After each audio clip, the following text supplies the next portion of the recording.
Welcome to Dialectic, episode 15 with D.A. Wallach. Before we get into things, this episode is brought to you by Hampton. I think so much of company building is actually about energy. As a leader and a founder, you have to be that energy source for almost everyone in your company. And so I think having people outside of your day-to-day context can be tremendously valuable in making sure that you yourself have the energy to keep going. That's where Hampton comes in. It's a private membership for founders and entrepreneurs that pairs you with a subset of like-minded leaders who you'll meet with monthly to talk through all of the challenges of building a company. In a sense, Hampton is a one-stop shop to create a personal board of advisors, a group that you can go to for hard problems, feedback on challenges, or simply perspective so that you have the energy to keep on going. I've certainly benefited from this type of peer mentorship in my career. And given how lonely being a founder can be, having a group of people that you trust, that you can zoom out from the day-to-day with, is such an incredible benefit. While the heart of the Hampton membership is your intimate 8-person peer group, Hampton also has monthly and quarterly events, online speaker series, a digital community for asking the entire network of over 1,000 founders questions, and more. Hampton isn't for everybody, but for founders who are on what can be both the thrill and joy of a lifetime in company building, but also an experience that can be quite lonely at times. It's an amazing way to have a community who gets what you're going through. If you've raised $3 million or have $3 million in revenue, or you've sold a company for $10 million, I'd strongly encourage you to check out Hampton. I've included a link in the description where you can learn more, and if you apply, make sure to tell them that I sent you. Thanks again to Hampton for supporting Dialectic. Now on to D.A. Wallach. Most of the guests I've had on the show so far are polymaths of sorts. I've always been interested in people who seem to live multiple lives, and D.A. has done just that. These days, he's a biotech investor focused on life sciences and healthcare at his firm, Time BioVentures. While he focuses on bio and health today, he was previously a generalist investor and was an angel investor in SpaceX, Spotify, and Ripple, among others. But here's where it gets interesting. He in part got into investing by way of Spotify, where he was the first artist in residence. And the reason for that is that he began his career as a recording artist. That started when, as a student at Harvard, he and his band, Chester French, were discovered by Kanye West and Pharrell Williams. D.A. went on to record multiple albums, tour with Lady Gaga and others, and record a solo album as well. Before or after the episode, you can go listen to his music on Spotify or YouTube, but I'd specifically recommend his song Glowing on YouTube, where the music video is directed by Tyler, the Creator. This conversation, like D.A., goes in lots of different directions, but I see him as someone who's fascinated with markets and systems, focused on actually making a pragmatic difference on modern healthcare, and who lets serendipity, curiosity, and beauty drive how he spends his time. So we'll get into it. Here's D.A. Okay. Yes, D.A., sir. thank you for doing this. It's my pleasure. It's a pleasure to meet you too. Here, likewise. I want to start with you once said, I think on an interview, that your alma mater, Harvard, is a vocational school for investment banking and management consulting, and that you're suspicious of these types of institutions in the way that they tend to reproduce inequality, social hierarchy, and homogenize lots of talented young people. Meanwhile, you also, I think on the same interview, I think it was with Peter Attia, you said, I cold emailed him, which is how most things start in my life. And so my question is, how have curiosity and serendipity played a factor or a guiding role in your life? Wow. Well, I'd say they're kind of like the two guiding factors, because curiosity is, for me, the intrinsic motivation to pursue most things actively. And then serendipity is the kind of X factor that, I mean, that's everything you can't control, right? So your life ends up being this combination of things happening to you, which is sort of the serendipity part, and then you doing things that you want to go do. And what I generally want to do is whatever I'm curious about. So I've never thought about it that way, but I guess those are kind of the two weather vanes. When did you start cold emailing people? Slash, are you still doing much of that? Oh yeah, I cold email a lot. I probably started cold emailing people in high school. And Probably a good broad pattern in like interesting people is like a high amount. People always talk about like, oh, did you sell something in high school? But the Yeah. cold emailing thing is probably a pretty good marker too. yeah, I did a little bit of cold emailing in high school. Then it really took off in college. And when I was trying to get my music career going, that was when I did the most cold emailing, probably, because the record business, I think even still, I'm probably less than it used to be, but that's like historically always been such a gatekeeper industry where it's like, you know, almost everyone's story involves a quote big break, and that big break is just essentially someone responding to you, you know. So there's really, that's like the original cold calling game, because you just have to keep cold calling until somebody responds to you, and then when they do, that's your big break. Yeah. So that was definitely how we approached it, which was just like cold, send our music to anyone who might be in a position where they could open a door for us. Yeah. And then that's been something I've always done even since then. And now it's more of like, if I read something that was written by someone where I think I'd like to talk to them, or now I also just try to send people emails if I really like what they're doing in the world, particularly even if there's like no agenda. Like, if I don't want to, because it's like I'm such a fan of people that I'll reach out to them just to say like I'm a fan of what you're doing, but I know there's nothing in it for me. Like there's no reason for you to spend time with me. There's really no practical reason for me to spend time with you, but I just want you to know like what you're doing is great. Yeah, but you're also spinning the serendipity wheel there a little bit, Yeah, right? you never know. You never know what's going to happen. And I will say also, there are some people who like this guy, Virgil Abloh, who was the designer at Louis Vuitton. I never met him in person, or maybe I met him once. I didn't have a relationship with him, but I don't know if he was just like this or if it was just once he got cancer that he started doing this. But like he sent me a message at one point that was just a really sweet note about having loved my music. And it made my day. I mean, it was so sweet. Like, you know what I mean? I didn't know him, but I obviously knew who he was and I knew how important he was. So that kind of motivated me to then do that more, because I realized, I'm not saying this about myself, but it's like even people who have gotten a lot of love from the world, a lot of them still, have self-doubt, or they don't think that they're good, or they don't think that their work is good. And you just never know if you telling them that they're special or that their thing is great is gonna make the difference. So I like that a lot. I now try to do that a little. I think the other cool thing is there's a little bit more of a consensus, at least maybe in technology circles or ambitious people circles, that when you're young, cold emailing is a really good thing to do. And I've always admired people who have a little more credibility or success behind them and still have that. Because maybe to go back to the beginning of it, it feels like it's rooted in some kind of authentic curiosity more than unlocking some door or something like that. Yeah.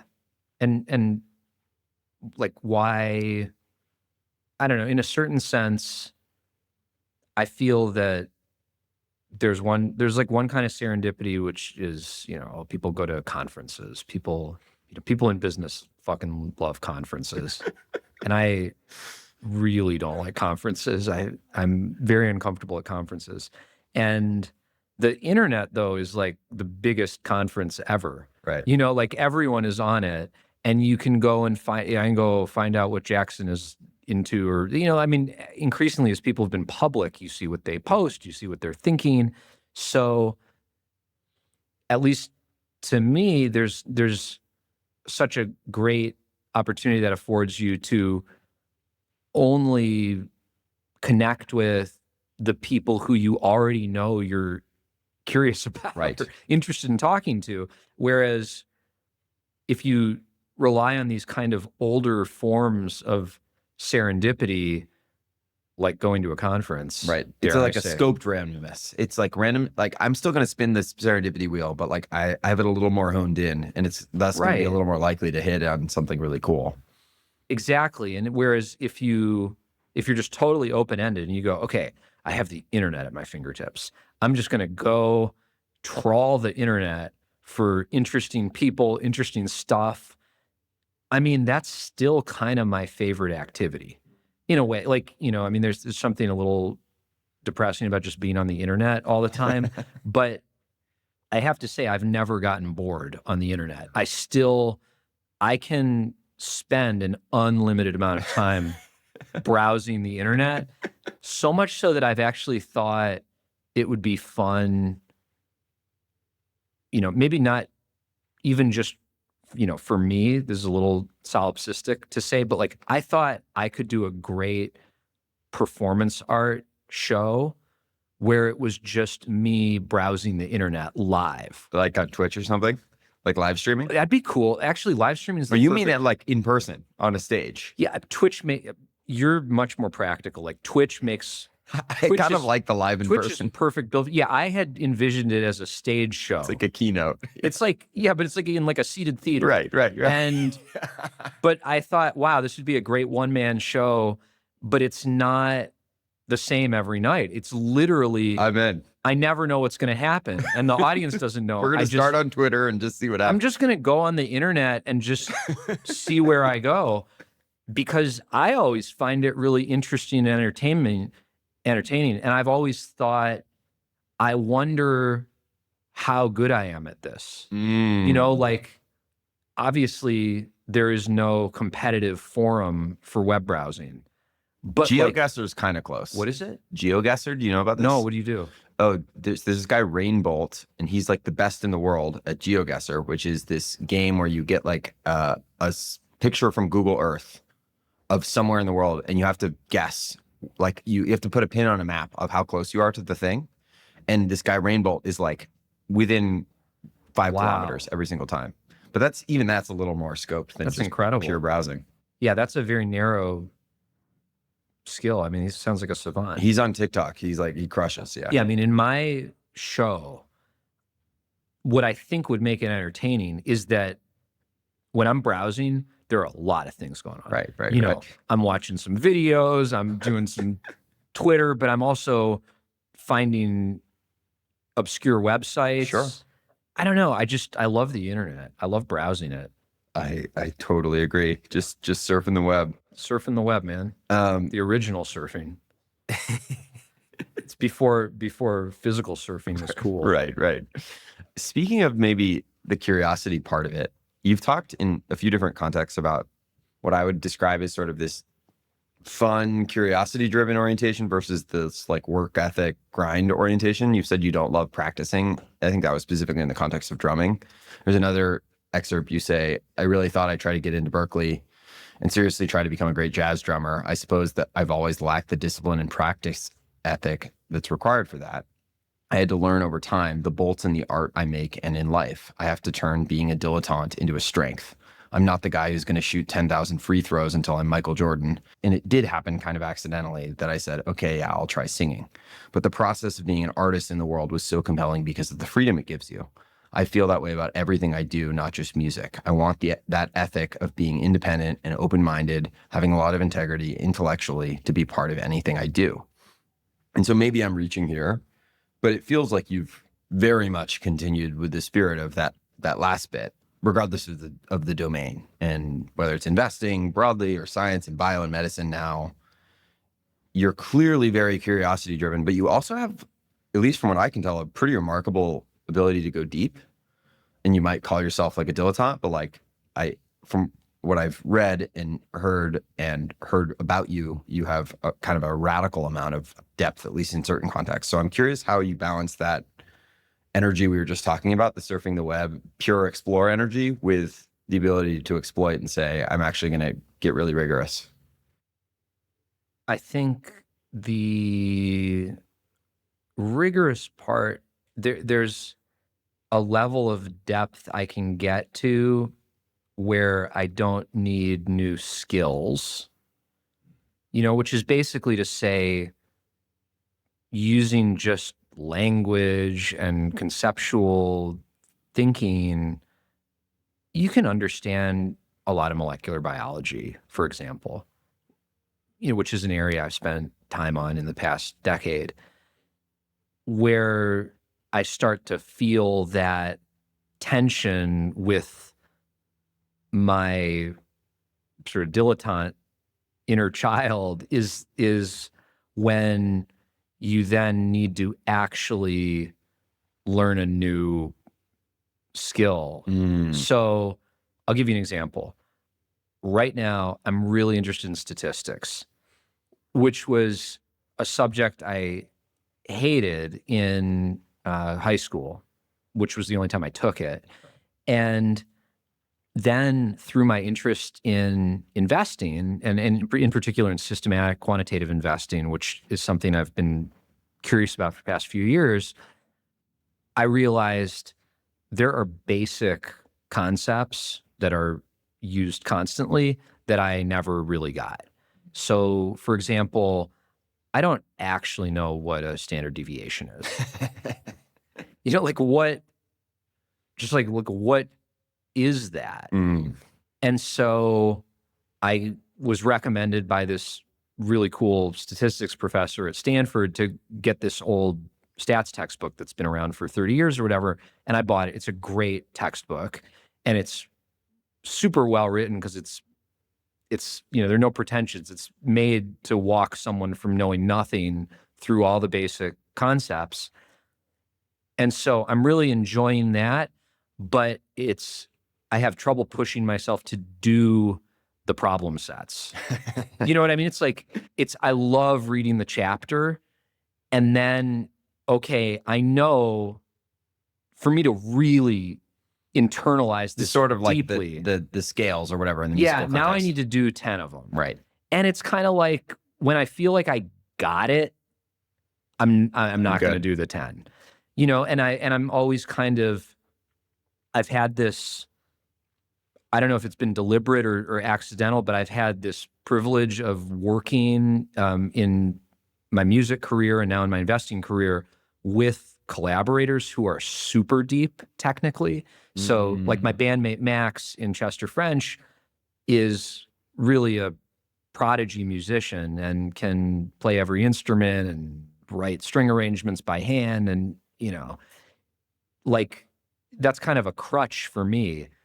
It's good. I mean, it's complementary skills is a different way of putting it. Right. But I'm always sort of in awe of people who can do the thing I can't, which is this kind of relentless, deep focus. And probably actually enjoy Love. Yeah. getting really, really up close to that. They love it. Their happy place is doing that all day. And I get it and I admire it. And part of me wishes I were like that, but I'm not.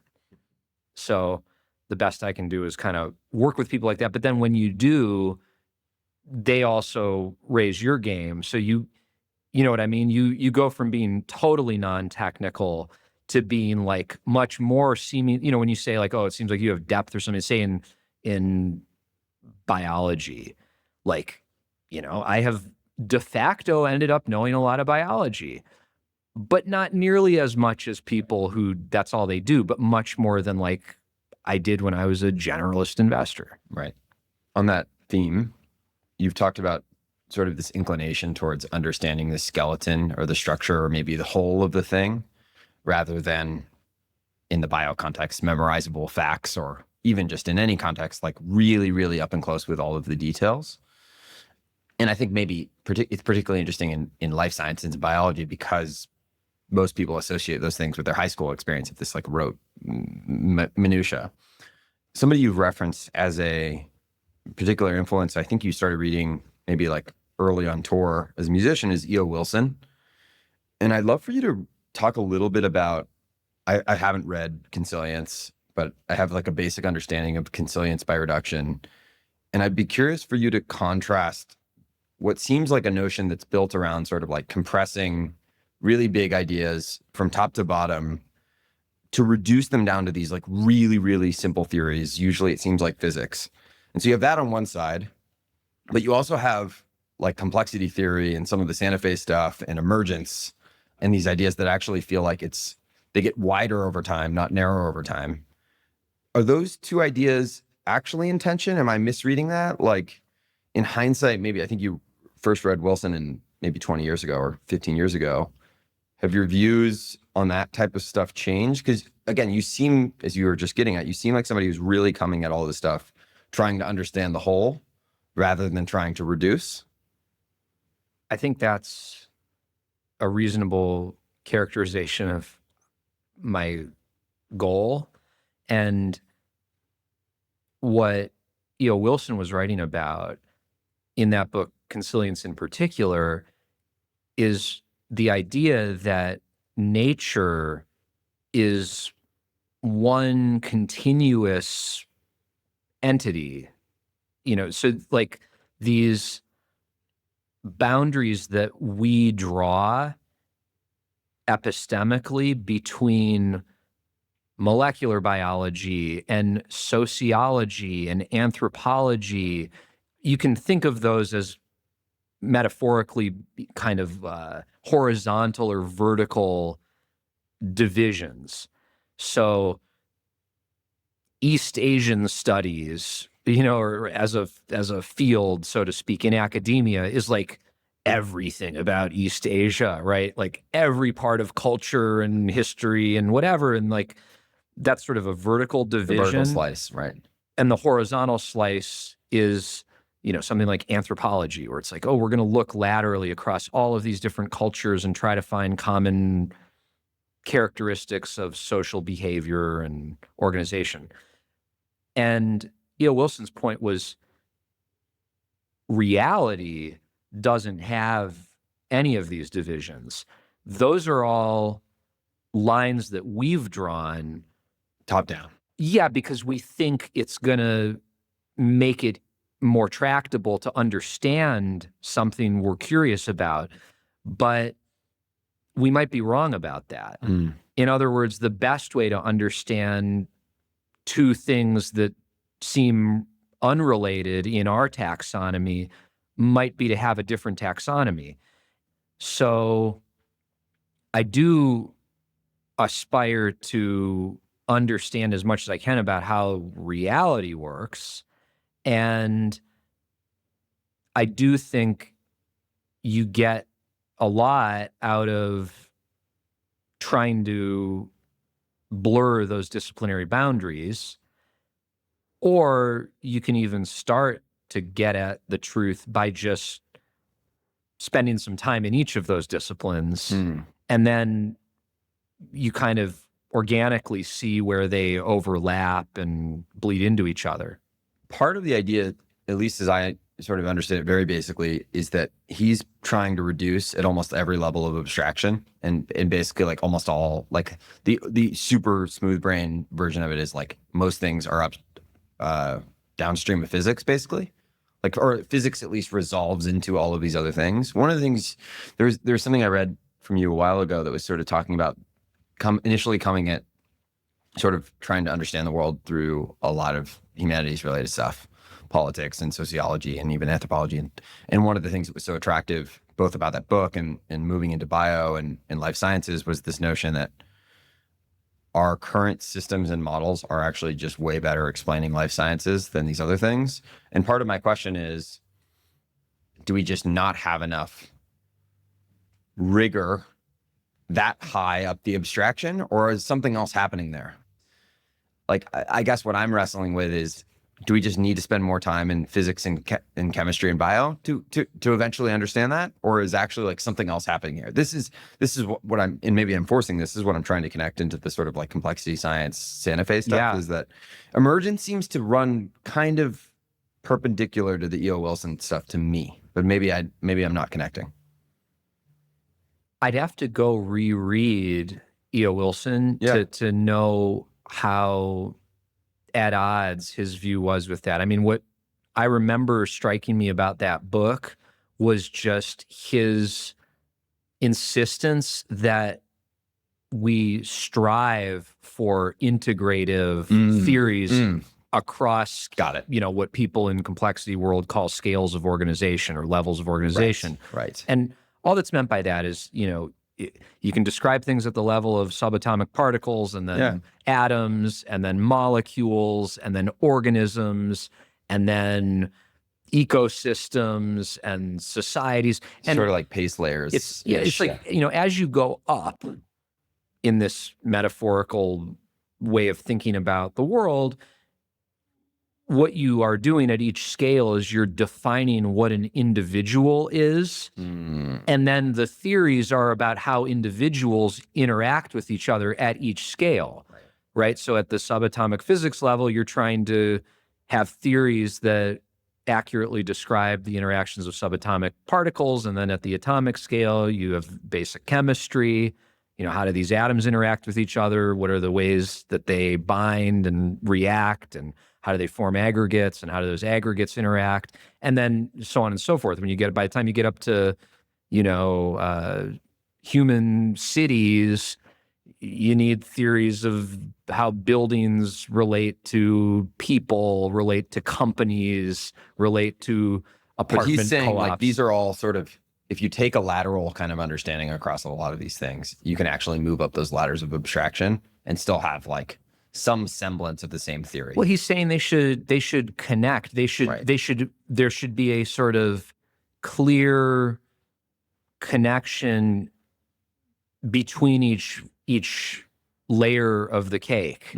So if we have a theory of evolutionary biology and genetic variation and heritability, that should connect with our theory of psychology, for example. And so, this stuff is hotly contested, but E.O. Wilson was among those who were involved in so-called evolutionary psychology as a field, right? And that in and of itself was meant to be a new field that bridges the theory of evolution with psychology and tries to ground observable human psychological traits in evolutionary selection pressures. Now, any of these things can be overdone. And I think you're getting at a really interesting and fundamental question, which is,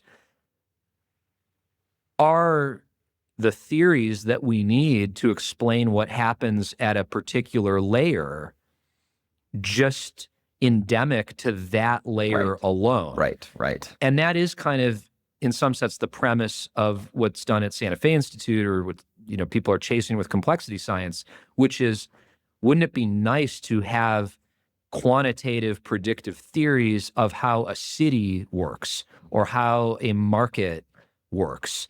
And what is enticing about that is that as of now, we just don't have theories like that. So on the one hand, we've got what appear to be highly reliable theories for Newtonian scale physics, right? I mean, we can predict when I throw a baseball exactly where it's going to go, and it's going to do that every time with very little variation. But if we want to predict what's going to happen to a company, which is, say, what venture capitalists do, or we want to predict what's going to happen to the U.S. economy, nobody has a formula that does that reliably. I mean, there are a million people telling a story about what's going to happen. Yeah, it's just a compute problem or whatever. We have no idea. Right. I mean, we just don't know how it works, Right. basically. And so, anyways, yeah, I've said enough. It's cool.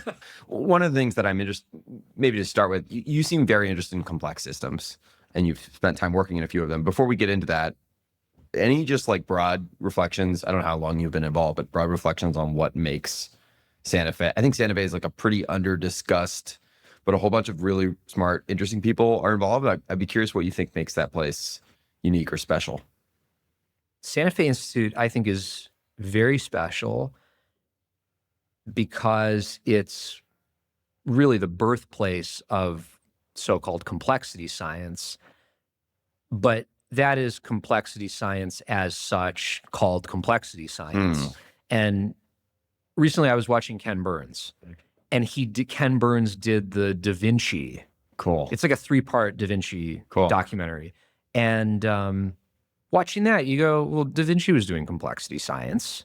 I mean, that's exactly what he was doing. He was, and basically so were a lot of scientists for most of history before science was institutionalized in the way it has been in the past, I don't know, 200 years, where all of these very strict disciplinary boundaries have been formed. But labels are also, maybe to Santa Fe's credit, like labels are really helpful as Schelling points. I guess my intuitive frame here would be that something like the label complexity science gives more people like agency in this domain to like think about it more explicitly. Even if the taxonomy isn't perfect. Yeah, I think what it's meant to do is it's meant to give scientists permission to explore questions that are not native to their subspecialty or their subspecialty. Right. And by contrast, for the most part, if you're at a big university today, the exact opposite is discouraged, right? I mean, how do you get a celebrated, dissertation and then get a job? It's like be super narrow. And so the Santa Fe Institute, on the one hand, I mean, it's got this kind of brand of, really smart people. And I mean, like these issues that Santa Fe Institute deals in are the things that you hear the Collison guys talk about and Charlie Munger. It's like there's an aesthetic of like smart, smart interdisciplinary peripatetic thinkers love this stuff. And that's true. But I actually think that what's cool about it is almost the opposite of that, which is that it enables this much more innocent and open-minded type of science, which is people who are just willing to go back to very basic questions about the nature of reality. And it's not just the theoretical physicists who are permitted to do that at Santa Fe. Yeah. And then part of the formula is letting people who are really smart and experienced in one area interact with people in another area. And again, I think, like, my perception, I'm not a scientist. I'm not a part of those technical meetings that happen at Santa Fe, but I think my impression is a lot of it is like, let people ask dumb questions about fields they're not a part of. Yes. And it tends to unlock new routes of inquiry. Yeah, permission's a really powerful idea, I think, broadly in these types of things. I briefly alluded to it earlier. You have spent your career inside of like two very complex might even be a nice way of putting it. Like, some people might just say like bad, messy, complicated systems, or at the very least bureaucratic systems in terms of the music industry, and then now healthcare and medicine. You mentioned it earlier, you're clearly also just broadly interested in markets. You could be an investor in plenty of different contexts. Like, do you think there's a reason you're attracted to these high complexity, you could call them like hard mode areas? I've never thought about that. And I, if anything, wish that they weren't like that. I mean, I did not. You didn't choose them because they were hard. I did not choose them because they were hard, and I wish they weren't hard. And it's frustrating that they have that quality. And so I resent it. You have written, especially recently, quite a bit about trying to sort of like structurally resolve some of those problems in medicine and in healthcare, and specifically wrote about this like zero toll medicine idea recently. I guess a two-part question. One, what goes into designing good systems, especially if they're complex? And two, is it actually realistic to imagine a world where you can either hot swap or actually replace an existing structurally entrenched system? Like, you outlay in zero toll medicine specifically, you outlay this like kind of like beautiful theory of like, if you could start anew, here's how a great system could look. but also you're trying to layer it onto like the most endemically bureaucratic system ever. And so is that like, I'm curious how you think about that broadly, and two, what goes into actually like designing a new system that's really productive or good. And obviously you don't need to give us all of the answers in a podcast, but I'll tell you, I wish I knew. I'm a little insecure about whether putting out an idea like the serial medicine thing is worthwhile, because it's embedded in your question is just the truth that it's like, this isn't going to happen. Like I'm writing an idea about, okay, here's how I think the healthcare system should work. An ideal world, right? Yeah, here's this ideal world. I mean, it's basically science fiction. Granted, like most things in crypto. Yeah. So it's like, that's just like me giving a science fiction idea of our healthcare system, except what's not science fiction about it is like, you don't need any new technology. Like, we actually could do this today. Yeah. All we would need to do is agree. A benevolent dictator. Yeah, just like America and all of the people in it who are at odds with each other's interests. We just need to agree. Yes, DA's idea is perfect. Let's do it. Yeah. And so, I try to voice that because at least it suggests that something that I believe would be better, it could happen. We don't need a ton of new technology. We don't need a crazy design. Right. And people, I'm not like I wouldn't identify as some kind of strong socialist, but socialists I've heard say that it's easier to imagine the end of the world than it is to imagine the end of capitalism. And it's a kind of poignant thought, because obviously it should be much easier to imagine the end of any man-made creation than it is to imagine the apocalypse. Right. But there's when you hear that formulated that way, you kind of go, yeah, that is true. Like I can't imagine capitalism being over. Right. And similarly, it's like, wow, can you even imagine our healthcare system not being horrible? And I think the one heartening thing is that it's not like the world has one healthcare system. There are a lot of different countries. They all try different things. There are new countries that pop up and old countries go away. Countries aren't even that old of a thing. Right. Right. I mean, lots of renewal happening that allows for opportunities to kind of like wedge in new ideas. Exactly. I mean, I don't want to we don't need to go into a whole historical thing, but it's like when the Israel-Palestine war broke out, my partner and I were reading all this stuff about the end of the Ottoman Empire and basically what the seeds of the whole Israeli conflict were. And when you read that, you go like, wow, it wasn't that long ago. And in the backdrop of that was the emergence of the nation state as an idea. And then you've got like Balaji and people like this writing about the network state, trying to come up with new ideas. And, on the one hand, that stuff sounds a little fanciful, and I don't know that network states are going to be the thing, but it's not crazy by any means to imagine that the system we have right now won't change. I mean, it's almost definitely going to change in various ways. And by that, I mean, you can see the dissolution of nations. You can see the global order emerging that might just be a network of big, powerful cities or various other, I mean, there are a million different ways you could imagine it playing out. And so the healthcare system might end up being completely different. And therefore, why not brainstorm? And if I can also what I was trying to do with that piece in particular was just make a very logical case that insurance companies don't do anything valuable. Because I, even myself being an investor in this industry, was like, you get so well adjusted to the idea that all of the things that are a part of it should be. Yeah. Oh yeah, of course, we need to come up with all this technology to help insurance companies do it. It's like, but why do we need these insurance companies? It's like seeing the water a little bit of just what are the super for granted? Yeah. Yeah. Like they literally don't do anything worthwhile. Like, why do we have them? Shouldn't we just get rid of them? I think Obama should have oriented Obamacare around getting rid of the insurance companies, Mm. maybe. Mm. But the next person could do that. Yeah. I mean, Donald Trump could have decided, I don't know.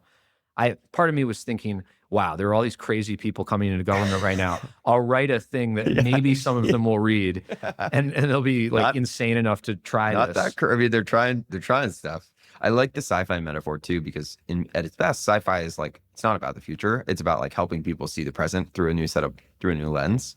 And so hopefully in your case, it's both a like drastically different thing that also might be directionally where we can go. You talked about capitalism. You clearly are someone who's very interested in markets. I'm curious why they are energizing or interesting to you. Markets have just kind of always intrigued me as a subset of, the broader economy. And I got seated with this interest in economics in high school when I had this hobby thing. It was like my one of my extracurriculars in high school was this thing called Fed Challenge, Okay. which was basically a competition sponsored by the Federal Reserve, where high school kids on teams have to basically the competition is your team, which is like 4 or 5 people, does like a 20-minute presentation, and it's like your overview of the current state of the macroeconomy in the United States, and then your policy recommendations to the Fed. Wow. Does it still exist? I don't know if it still exists, but it was awesome. Like, I mean, Cool. for me, it was awesome. And it really framed how I still think about the economy. And I don't know, there's something cool about just that exercise in looking at data and trying to figure out what's going on and putting it together in a coherent narrative that then, in this case, making policy recommendations you can like act on. So as I've, gotten older and then gotten interested in different, styles of investing and different asset classes and parts of the market, that's always in the background. Just this idea of like the markets are both a part of and happening in the context of the broader economy. And you can start by just situating yourself broadly as like, where are we in the economic cycles? Where are we in the credit cycle? Where are we in the innovation cycles? Or are these things even cyclical? Or are they just evolving, patternless kind of phenomena? And then Goes back to emergence. Yeah, like once you have set the stage in that way, how does it bear on the narrow part of the market that you're looking at? And so, as an example, I kind of relish being in the midst of a very crazy, challenging moment in life sciences markets and being able to vacillate between a sort of macro view and then a micro view. And it goes back to what we were talking about before. It's like, how do you connect these different scales? Because you'll hear people telling a story about what's going on in biotech, for example. Like the biotech in the public markets, biotech has been in the tank for like 4 years. It's just brutal. And so people who are just in biotech, they may come up with stories that are more in the terms of the science or what's going on specifically with particular investment firms or something. It's kind of micro view. But then if you like zoom out, you go, oh, actually, this is like 80% of this is just about interest rates or whatever. I'm not saying that's some like brilliant insight. I mean, people know that, but I don't know, that perspective that you gain from zooming in and out and trying to fit the puzzle pieces together is just really interesting to me. And partly because I don't know that you ever get certainty. It's, I mean, if you like, I've got a bit of a, what do you call it? Like a guilty pleasure of listening to CNBC kind of stuff or like podcasts that are just like macro talk. And I'm always thinking when I'm listening to those things, I'm like, am I actually like getting anything out of, like, am I learning anything? Or is this just like a really perverted style of entertainment that I'm drawn to. Yeah. I just like hear, like my family makes this joke with me of like, oh, you know, there's dad again listening to old men talk. and like my kids will always be like, child, not kids. My child will always be harassing me about like, dad, are you just going to go listen to old men talk? And it's kind of shameful. What makes a good investor? Or what have you learned about investing? What have I learned about investing? Well, it's definitely multifaceted. And what makes it interesting, again, is that you're trying to build a composite view by going pretty deep on a bunch of individual pieces, none of which is sufficient on its own. No certainty either, to back to your earlier point. Yeah, I mean, even like, you know, what you're going to do is you're going to look at all of these facets of an opportunity. You're going to look at the management team, and you're going to look at the financials, and you're going to learn about the market, and you're going to try and project sales and things in the future. And then you're going to try to estimate the probability of different scenarios. And each of these component exercises is highly error prone. So at the end of it, you hopefully come to a conclusion about whether you should do something or not.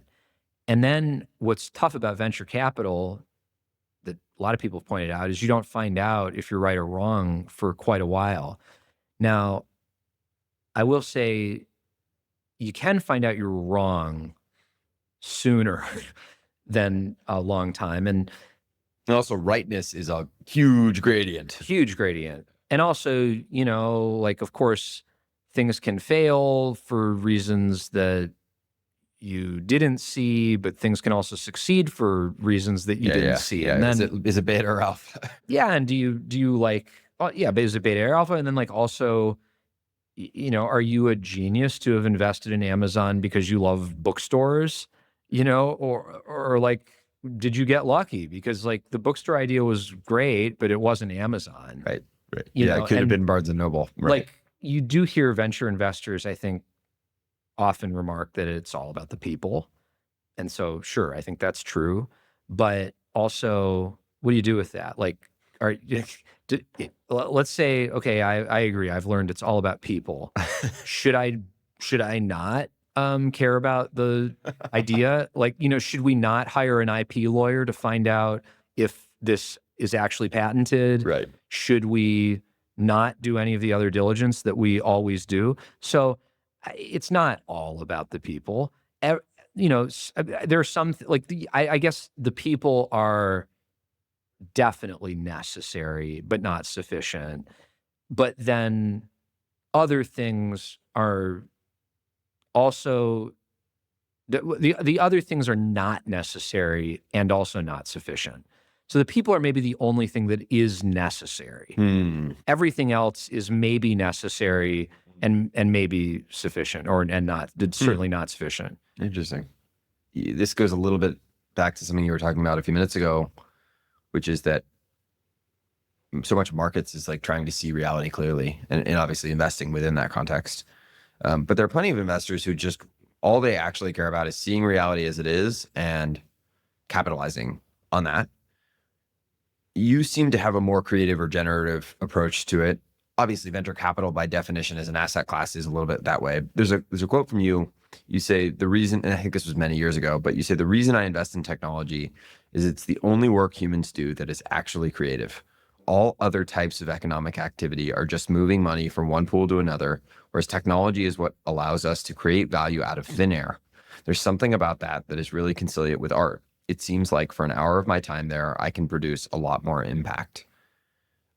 And I'm curious, within the investing theme, why is investing specifically the right domain or orientation for you to act in this kind of creative phase of your life? You could be building biotech companies or doing something totally different. It seems like the creativity is clearly the theme, but you're drawn to investing for some reason.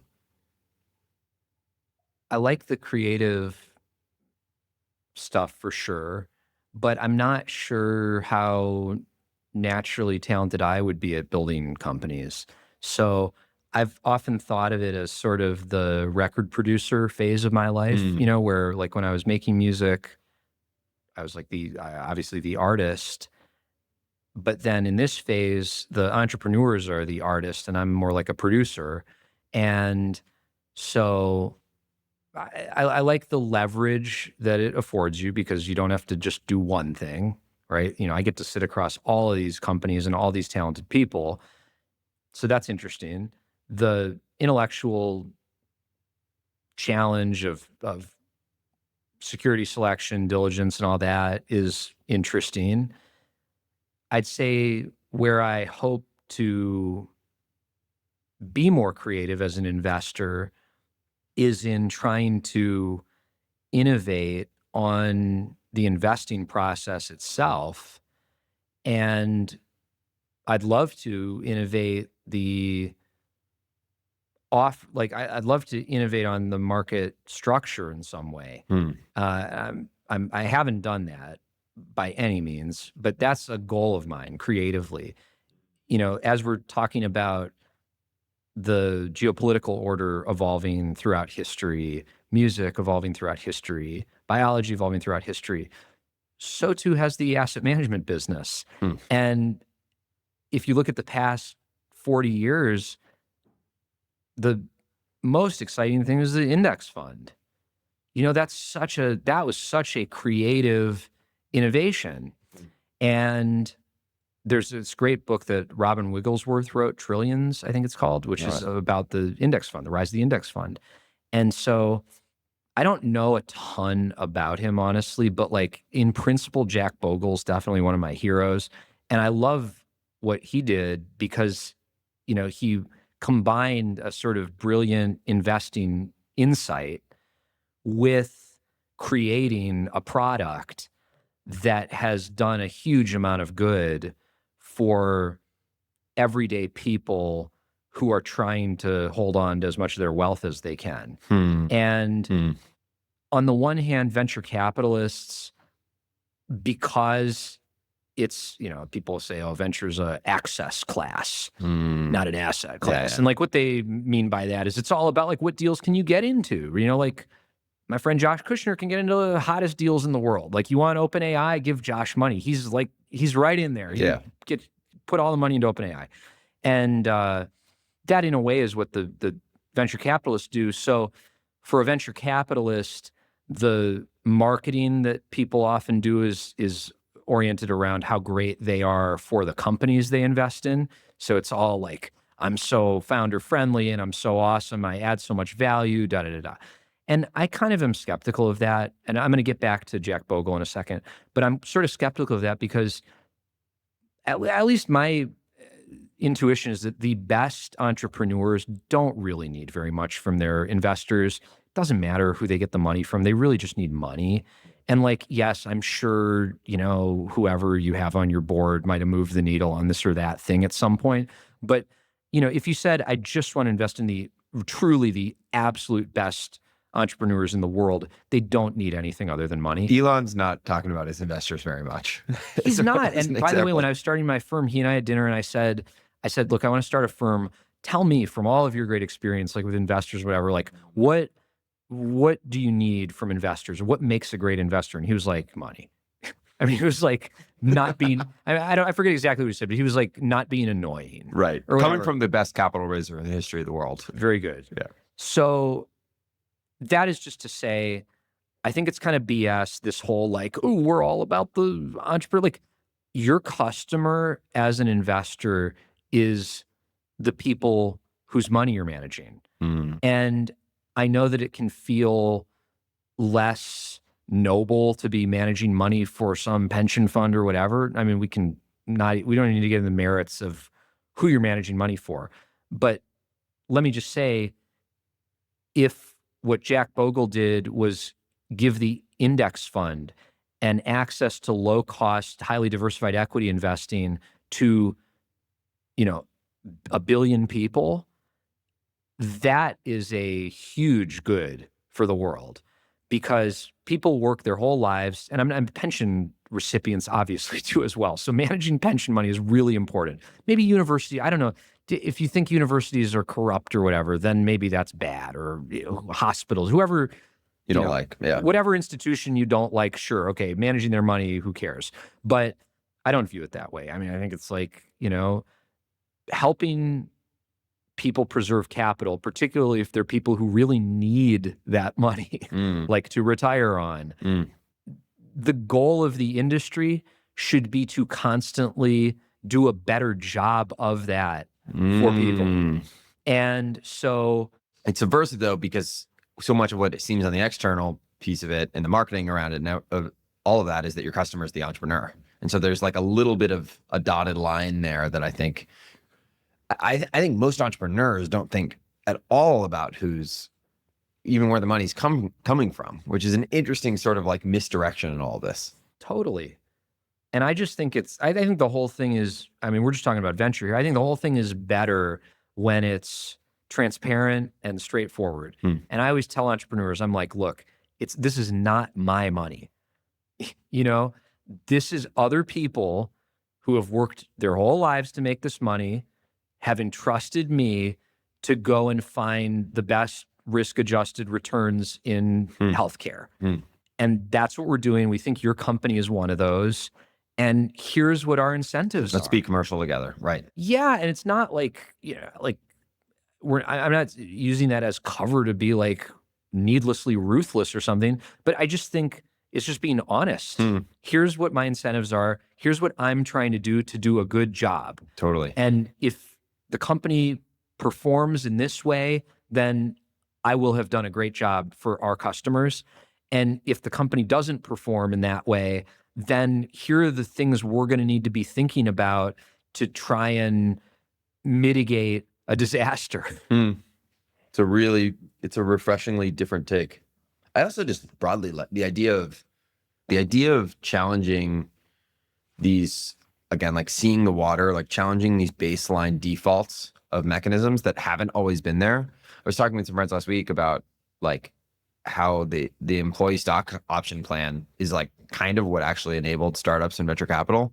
And even that like showed up in like this 40s or 50s, I think. And so it's cool. I mean, it all resolves all the way back up to the sci-fi discussion in zero toll medicine. Like, are there things that we can actually like, oh, these things are just totally locked in and maybe not. Yeah. And I think, venture now is going to change. Yeah.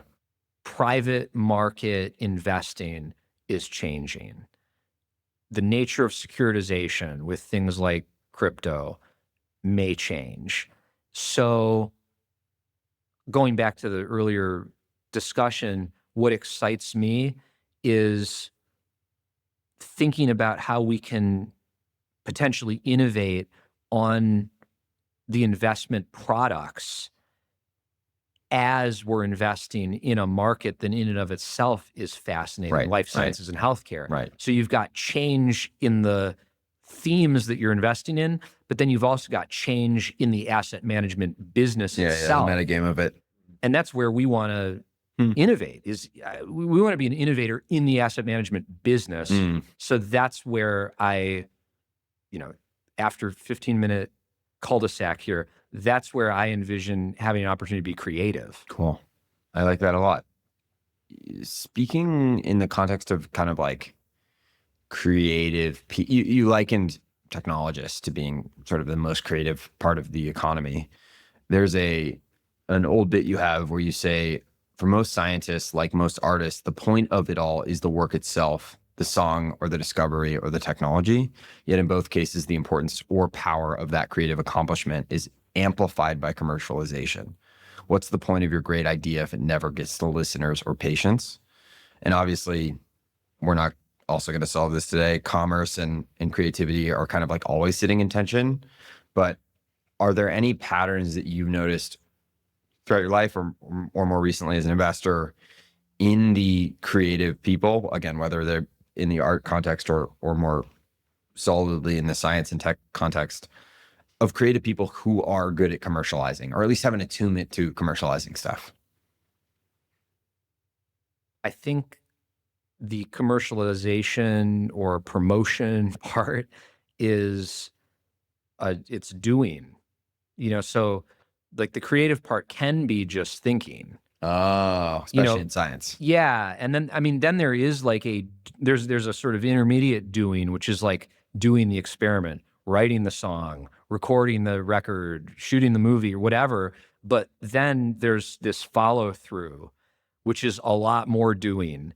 And I think you kind of have to have a love of that too. And not everyone has the love of both, because you can love making the music, but then you hate being on stage, or you hate doing interviews, or you hate doing photo shoots, or like you hate raising money, you hate selling customers. Yeah. Oh yeah. Like I love investing, but I hate raising money. Well, it's like, well, that's not the job.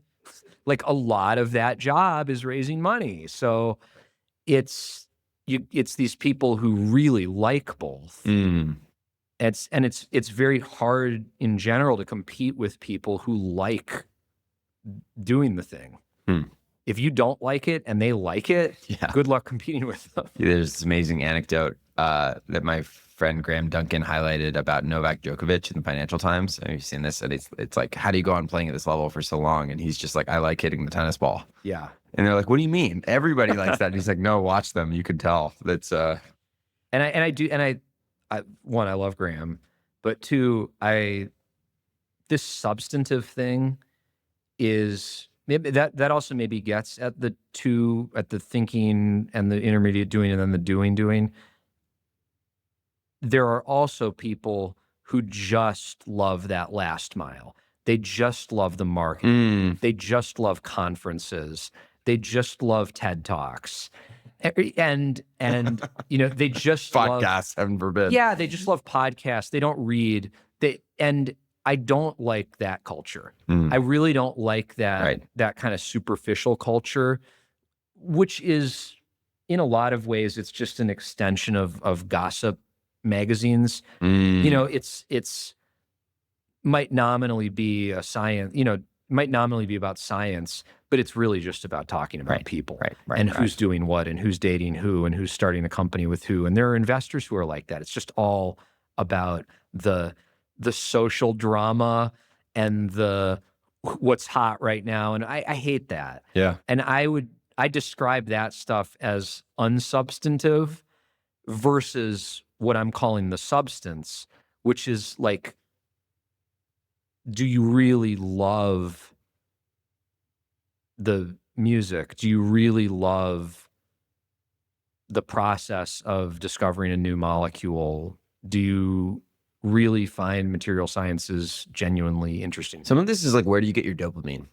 Part of what you're describing is these people who are actually like enamored with the full end to end of the process. Because by the way, most people sort of tend to one end of that.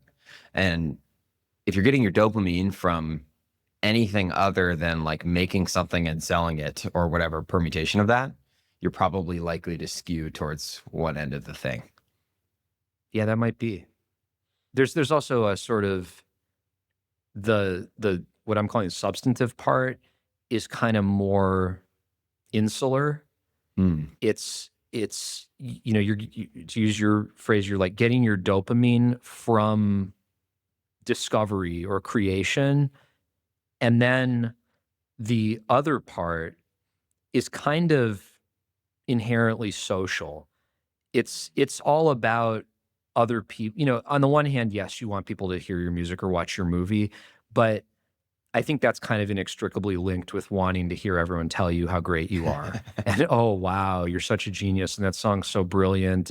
But there's people who only, to your earlier point, like, or to use a different analogy, we were talking about at the front, like there's people who are really good at surfing the internet. And then there's people who are really good at surfing the internet and commercializing it as an investor. Right. You actually kind of do need, well, there are plenty of people who like to do some aspect of the creative thing, but when it comes to which is why I kind of think like, it's almost like your dopamine being linked to the full feedback loop versus one slice of it. Yeah. It's kind of like, you could write the greatest song ever. And then the question is, are you satisfied with that? Do you listen to it and go, wow, I did it? done? Or do you feel like, okay, I think I did it. Now I need a bunch of social confirmation in order to sleep at night. And I mean, a lot of artists and a lot of business people have that psychology, which is they're kind of narcissistic and they're very insecure. And so, yeah, they're sort of like, they have that internal fire to make the stuff, but that's not enough. They need everyone to tell them how great they are. And that drives them through that last mile. Yeah, it's like different kinds of fuel. It's a little bit in the weeds, but one thing you've talked about in the context of investing in health and biotech is this notion that you're kind of like more excited by older technologies, or like things that are a little bit more Lindy. You said, I love gene and cell therapy, but to me, those are brand new technologies. They're very intellectually exciting, but also risky to invest in. I'm specific, and this is sort of just selfish because I feel like I was hearing about it so much until maybe more recently, is like gene editing and CRISPR specifically is like, it's funny. I actually just saw Paul Graham tweet about this where it was like, I don't know, all the gene editing companies are down like crazy the last few years. And his contention I don't know, it's like the 2000s internet stock bubble. I'm curious, maybe if there's anything broadly on that note of like how to think about the why now for an emerging technology. And then two, just curious if you have any actual specific perspective on the gene editing stuff. Is it very much feels like the future is like unevenly distributed from the outside looking in, but it's also pretty opaque to me. And I suspect a lot of people, of like a thing that could just be the most important technology of our lives. But I heard a lot about it in 2015, and now I guess it's boring or not progressing fast enough. It's starting to have some success stories in human clinical trials. Okay. Very recently, like the past couple months. Huh. And that's really cool. But it is still very early technology. So What is early technology in biological sciences?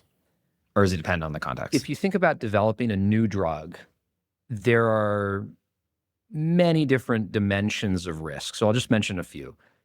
One, what organ, tissue, system in the body are you trying to affect? So let's say you're trying to fix literally a broken heart, like you're trying to fix, thickening of the cardiac tissue.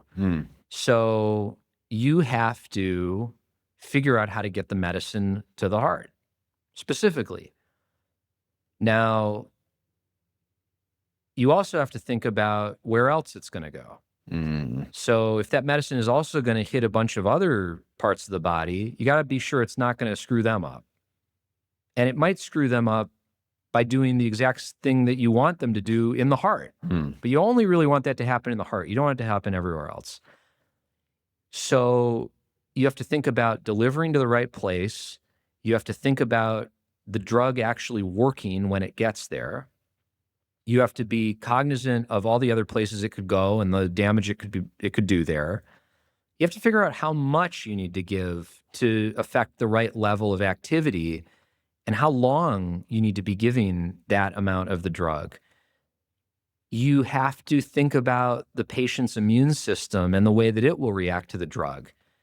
Is the body going to mount an immune response to this and generate, say, anti-drug antibodies that then neutralize the effect of the medicine? You have to think about how much it's going to cost to manufacture the drug. Is that going to be commercially viable?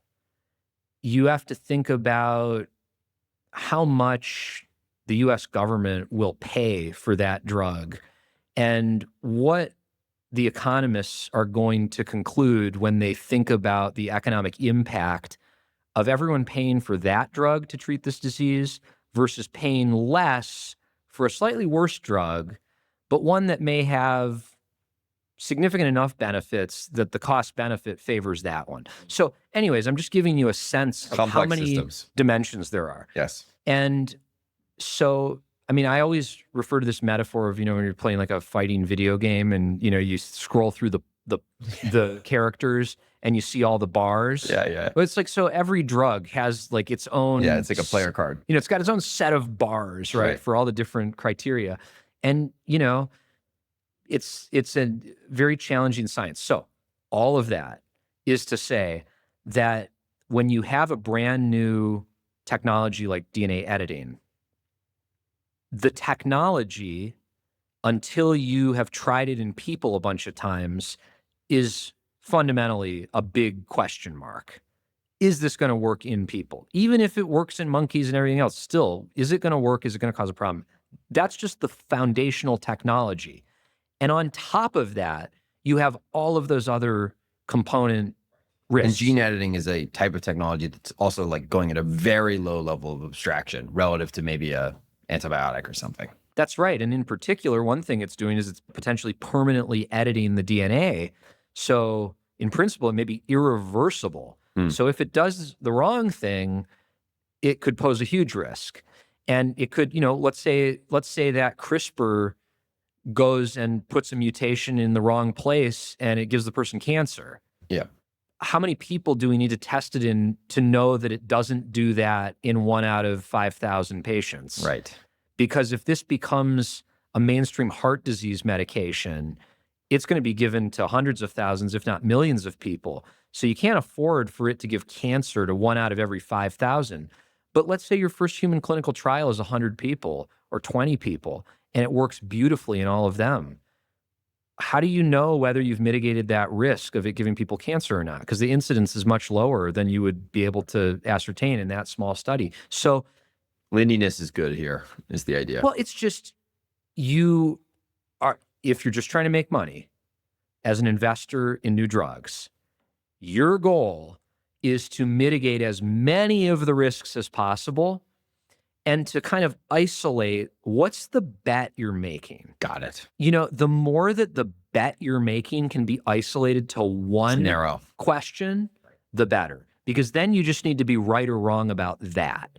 But when you have a brand new technology like CRISPR being explored as a human drug, you've got a bunch of question marks that you're having to deal with all at the same time. I'm glad people take that risk, but it's definitely more risky. And that's why you can look at technologies like antibodies or bispecific antibodies that have been around for 30 years. And they've already been tested in so many different contexts with so many different patients that you've put to bed a lot of those risks. And now, if your idea is we want to try an antibody drug against a target that we've never gone after, got it. Well, now that's a narrow risk. All the other things you can sort of take for granted, and now it's just this one narrow question. Something like GLP-1s, I don't know anything. I'm a total layman here. Seem like they kind of come out of nowhere, conversely. Have they actually just been around way longer than I realized? Is it that it's actually far more scoped and narrow and less complex than something like CRISPR? How does a drug like that kind of go from, again, it's the classic, future is here, not evenly distributed yet, or suddenly and then gradually and suddenly. How would you comp something like that? Which just, again, like 3 years ago, never heard of it. Now and not to mention, it doesn't just seemingly solve obesity, but it seems like it's maybe the miracle drug for everything.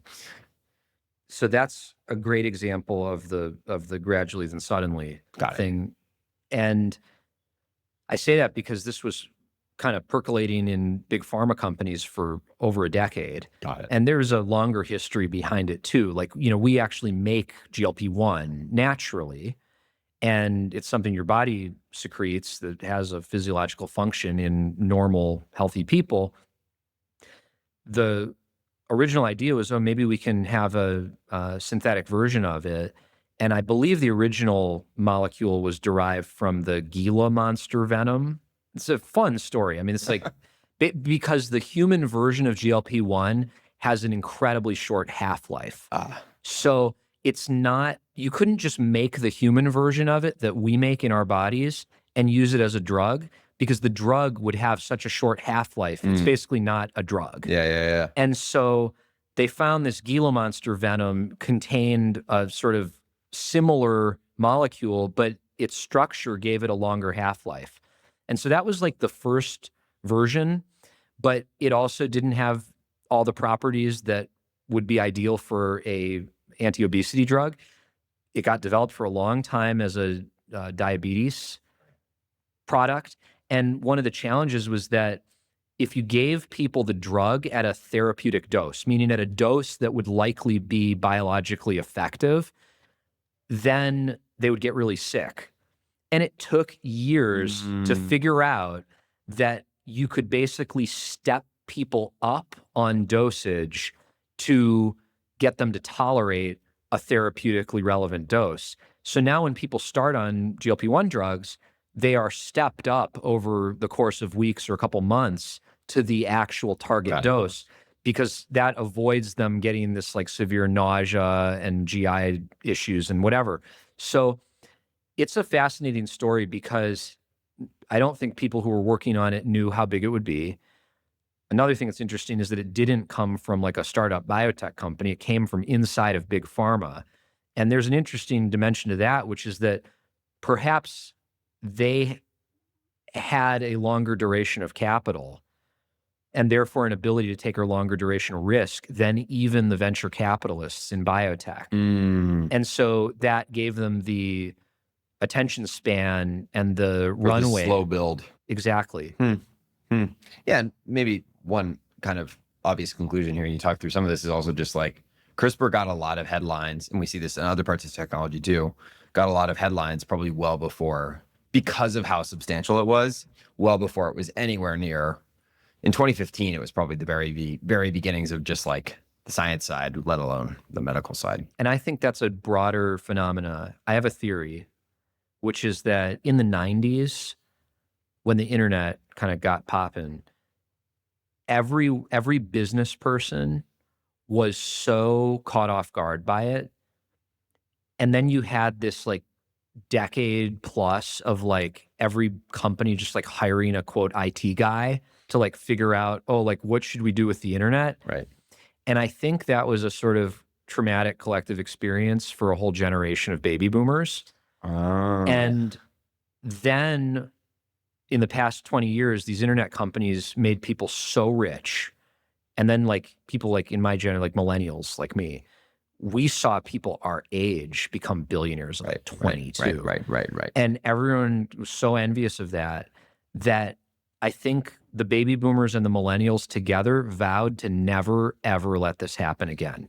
We will never be caught by a technology that exceeds our expectations. And so the way that that has been accommodated is now anytime there's a whiff of an important innovation, people way overdo it. Right. And it's much more than even like when people compare AI to like building out fiber optic networks and stuff like this for the internet. It's like, it goes way beyond that. This is like people going crazy over CRISPR when it comes out, people going crazy over crypto when it comes out, now AI. We also have the tools to speculate more explicitly and with way more scale and all these things. That's it's interesting though, this also rhymes with I haven't read it yet, but the Bern Hobart's new book, I think is part of what he seems to be arguing is that this phenomenon that you just described, maybe it's amplified now, but it's actually like a pretty important part of these technologies like fully diffusing, which is interesting. Like the bubble is actually sort of part of the necessary gravity well to get enough interesting people to work on it. So it's, I don't know. Yeah, that could totally be. And I'm not saying there's anything wrong with it. I mean, I think it's great for the technology and it's probably great for the world. I'm not sure it's great for the first investors. Fair. You've taken we already talked a bit about the zero toll medicine stuff. It seems broadly that you are taking a very like market-like incentives design approach to a lot of aspects of health and healthcare. You have a line where you say zero toll medicine would engage each citizen as a stakeholder in the healthcare costs of the entire society and could provide direct incentives for individuals to proactively be involved. And somewhere else you said, like a literally simple example, a patient gets money for curing herself at a lower than average cost. So there's this one view that's like healthcare and medicine that is structurally about individual incentives, which is really, I think, interesting and relies on sort of the shape of markets. And then you also elsewhere kind of acknowledge more of a slightly socialist kind of top-down view. You say put patients in control of their own healthcare spending, eliminate vast amounts of administrative cost and complexity, and drive far more efficient market-based competitive pricing. It is rooted in libertarian and socialist idealism alike, exploiting the virtues of decentralized decision-making and markets while realizing the civilized goal of healthcare as a fundamental right of American citizenship. Obviously, healthcare itself, is the system is sort of sitting in this tension, but I think that last part in particular sounds quite paradoxical to me. And maybe this goes back to I'm just trying to paint an idealistic future, but do you think that that type of tension can really exist? Can we actually get the full kind of free market version that also assumes this world that says everyone should have healthcare? I think the socialist part of it is just a question of who pays for healthcare. Okay. And so my strong commitment there is that let's all insure each other.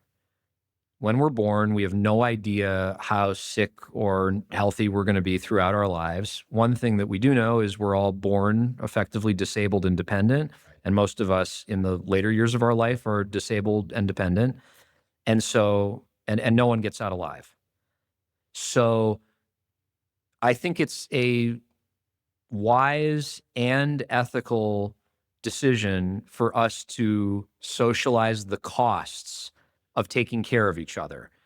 And immediately people's response to that might though be, then you run into trouble around individual incentives, which is part of so much of what you're suggesting. And so what seems interesting as a layperson who doesn't fully understand the complexity of this stuff is that more individual ownership and more individual incentives feel really good, but it seems like in conflict with what you just said. Well, today we have a system where we socialize about 50% of medical costs in our country. Okay. I'm arguing that we should socialize, if not 100%, 80%, 90%.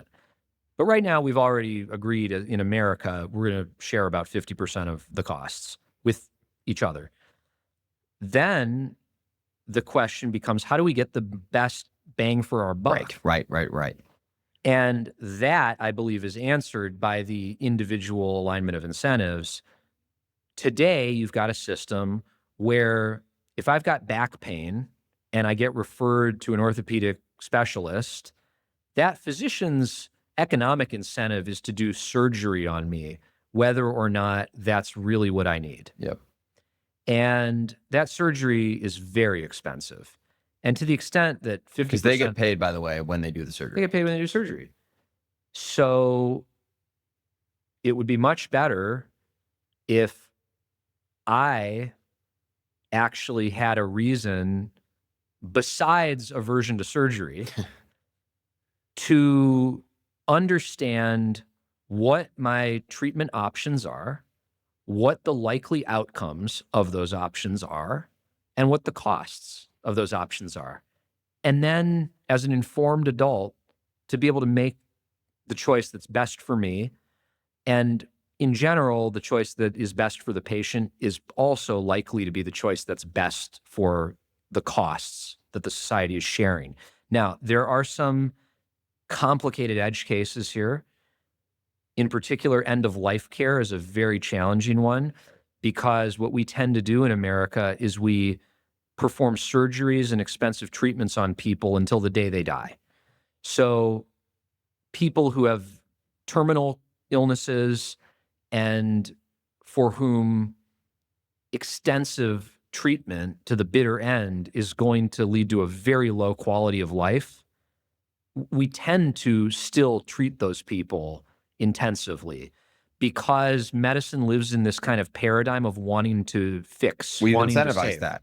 And we've levels. incentivized Right. it, right? I mean, everyone involved is going to make much more money Right. treating this cancer patient an extra 5 times until the end of their life. And when you look at doctors themselves and the choices that they make about their own care at the end of life, a fascinating fact is that they choose much less care because they know what it entails and they know what the quality of life is going to be like. And they go, you know what? I'd rather not get another surgery. And that's just a product of knowledge. product of knowledge. Even maybe upstream of incentives is just like actually understanding what's going on. Versus most people, by the way, you're playing into an incentivized system that has more care, and you're fearful, and you're like, you have unknown unknowns. You're just like, I guess I'll opt in. Right. I mean, you're terrified because it's terrifying to be a patient. And honestly, one of the, I think, major shifts in the philosophy of medicine that we hopefully are in the midst of is we're moving out of a long history of paternalism where the physician is basically like a religious leader. Right. And has a special title. Yeah. And what the patient has been taught to do is submit to the doctor, almost to the point where you'll hear patients say things like, I don't even want to know. Like, I don't need to know I don't need to know. They're delegating understanding. Because it feels like a relief to just defer to someone. Oh, doctor, I'll just trust you and you just make all the choices for me. And that's the least stressful thing. Right. But I actually think, for many more people than we assume, being empowered with transparent knowledge is much more reassuring. And that's certainly true. I mean, it's easy for me to say as kind of medical nerd. But I would argue the LLM stuff is starting to show this. I think it is because people go on there and they want to know what's going on. They want to know the truth. And it's not perfect, but the LLMs are increasingly, outperforming real physicians in not only medical knowledge provision, but also in, quote, bedside manner. And so we are, without exaggeration, truly in the early innings of the era of AI doctors, free, high-quality medical knowledge for every person on Earth. This is, I think, without question, maybe the biggest thing that's ever happened to medicine from the time that it started. Wow. And medicine, I give talks about this, like medicine started as a total BS, phony witchcraft. It was not a real thing. It was a fake science. And amazingly, over time, it has actually started to merge with actual science and become a more fact and evidence-based human activity. And now embodying medical knowledge in machines, in computers, is the next big step. And it's actually going to be much better for patients because one of the great afflictions of this era and of all medicine up until now is there's so much variability in the knowledge of the people who are providing medical care. And so it's completely unfair to folks who don't have access to the best doctors. They get a far inferior style of medicine. Given that we haven't had AI to date, what we've tried to do is we've tried to educate physicians in a machine-like way to think in a machine-like manner and to calculate probabilities in a rigorous and consistent way, to follow treatment algorithms in a consistent way. But we all know computers are better at being computers than people are. Yeah, I'm really fascinated by the notion that perhaps even you've heard the statistics about whatever the AI doctor is better, the human, or even the human plus the AI. It's interesting to imagine a world where something about that interface is actually implicitly causing the patient to take more agency and ownership, perhaps because it's less paternalistic or something. That submission psychology. And it's not the doctor's fault necessarily. It could be. That's really, you started to talk about it and you've written extensively about it if people are more interested in going super in the weeds, but broadly this idea of the universal standard of care, evidence-based medicine. And you've talked too about this idea of streaming medicine and kind of like almost like an open kind of global database that has more standardization, as you were just getting at. If you were to try to distill that into what is the most important domino to fall towards getting us a little bit closer to that? Is it this LLM stuff? Is it something else? Is it an education problem? Is it a system problem? obviously it's super complex and it's going to take a really long time, but I'm curious if there's anything that's you're seeing the heat. Yeah, I think it has partially happened already with the LLMs. There's a ways to go in terms of figuring out how they fit into the practice of medicine, or maybe even how the practice of medicine fits into them, which might be the right way to think about it. So, what the Gen 1 efforts are trying to do is they're saying like, okay, what does it mean for hospitals and doctors to just start using auto transcription software, and then you put some AI in the software and it kind of error corrects or suggests things for the doctor to ask. But it's really superimposing this like incredibly radical disruptive technology over the clunky old bad system.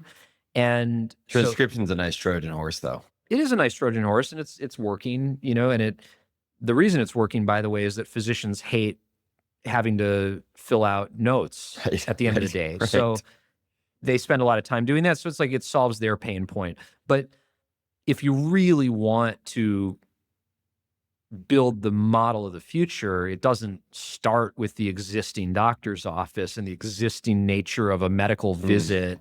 It's going to be a totally new experience. And I think we just need to keep de-risking the LLMs or whatever they evolve into, such that we can be confident that not only are they able to deliver the right answer to very specific questions given a set of inputs, but that they can be incorporated into a more interactive process with the patient. So there's this Bayesian thing that happens when a doctor is diagnosing someone, which is the doctor has to figure out what's the next piece of information that is going to most rapidly advance the diagnosis. And so if you go to ChatGPT, it's like, yeah, it was great. If I go to ChatGPT and I'm like, give it my MRI file and my whole patient history and, whatever else I've got, it's like supposed to, in one response, just interpret all of that and tell me what's going on.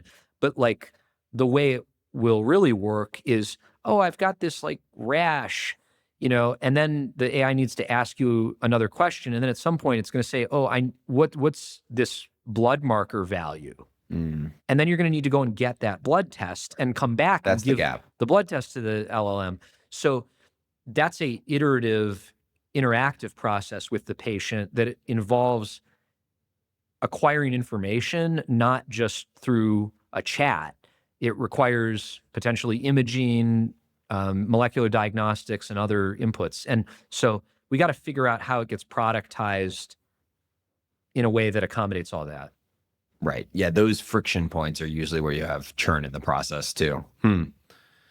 You said, I think in a Nick Bilton interview for a while ago, you said the last 50 years have been about computers and networking. The next 50 are going to be about playing with living systems in a deterministic way. We're on the verge, if not in the middle of an intelligence explosion that obviously people are kind of losing their minds over. And it's artificial intelligence, whatever that means. That can be a loaded word. Sometimes it's a word we skip over. There's also a notion of like people like Neri Oxman have talked about this idea of sort of like a natural intelligence. You have this line that I thought was cool that I think was more almost in a spiritual context, but I think you had told Nick, the universe is unfolding in a particular direction and it selects for things that help it get there wherever it is trying to go. And it tends to discard things that stand in the way of that. Do you think, is your sense, and again, you can take this in a scientific-ish way or a totally non-scientific-ish way, do you think there is a difference between the artificial intelligence we found ourselves developing and this sort of natural, slower, wiser universe intelligence? Or are those kind of the same thing? Is it worth trying to distinguish between the two? This stuff's very high-minded. These quotes you keep resurfacing feel very serious. I don't know that I could give you quotes like this today, but maybe my brain has been withering. But it's like, yeah, look, there's clearly this amazing history of human beings trying to understand themselves, trying to understand the world, and building systems to do that, universities, academic traditions, math, all kinds of tools. And I don't necessarily think that AI is a new, I think it's consistent with that. I just think it's the next tool. So people can have these kind of interesting abstract conversations about, is AI conscious, or what's the difference between the kind of intelligence that is happening in an AI program versus in a living organism's brain. But it does seem that intelligence can take other forms than just cognition. And that's the more kind of animist spirit. I personally find consciousness to be almost, I don't know, to me, it's almost like a boring topic. Like, I don't know how to put it, but there's something about me just finds consciousness to be almost a useless topic. But intelligence or information being processed by intelligence seems more self-explanatory, seems more just observably grounded, real. And so I guess you see evidence of, it sort of depends if you call things intelligence, right? And David Krakauer, who runs the Santa Fe Institute, always makes this point that complexity science can sort of be thought of as the exploration of designed systems. And so evolution can be thought of as a design process. Now, that doesn't necessarily demand that there be a designer. Well, I was going to say, what is a non-designed? What systems aren't designed? If you're going to take that kind of cut on it. Yeah, that's a great question. You have to ask. And maybe that's his point. You have to ask David Krakauer. But well, no, I mean, I think like fundamental physics say does not feel like it's a design. Quantum mechanics is not necessarily a designed system.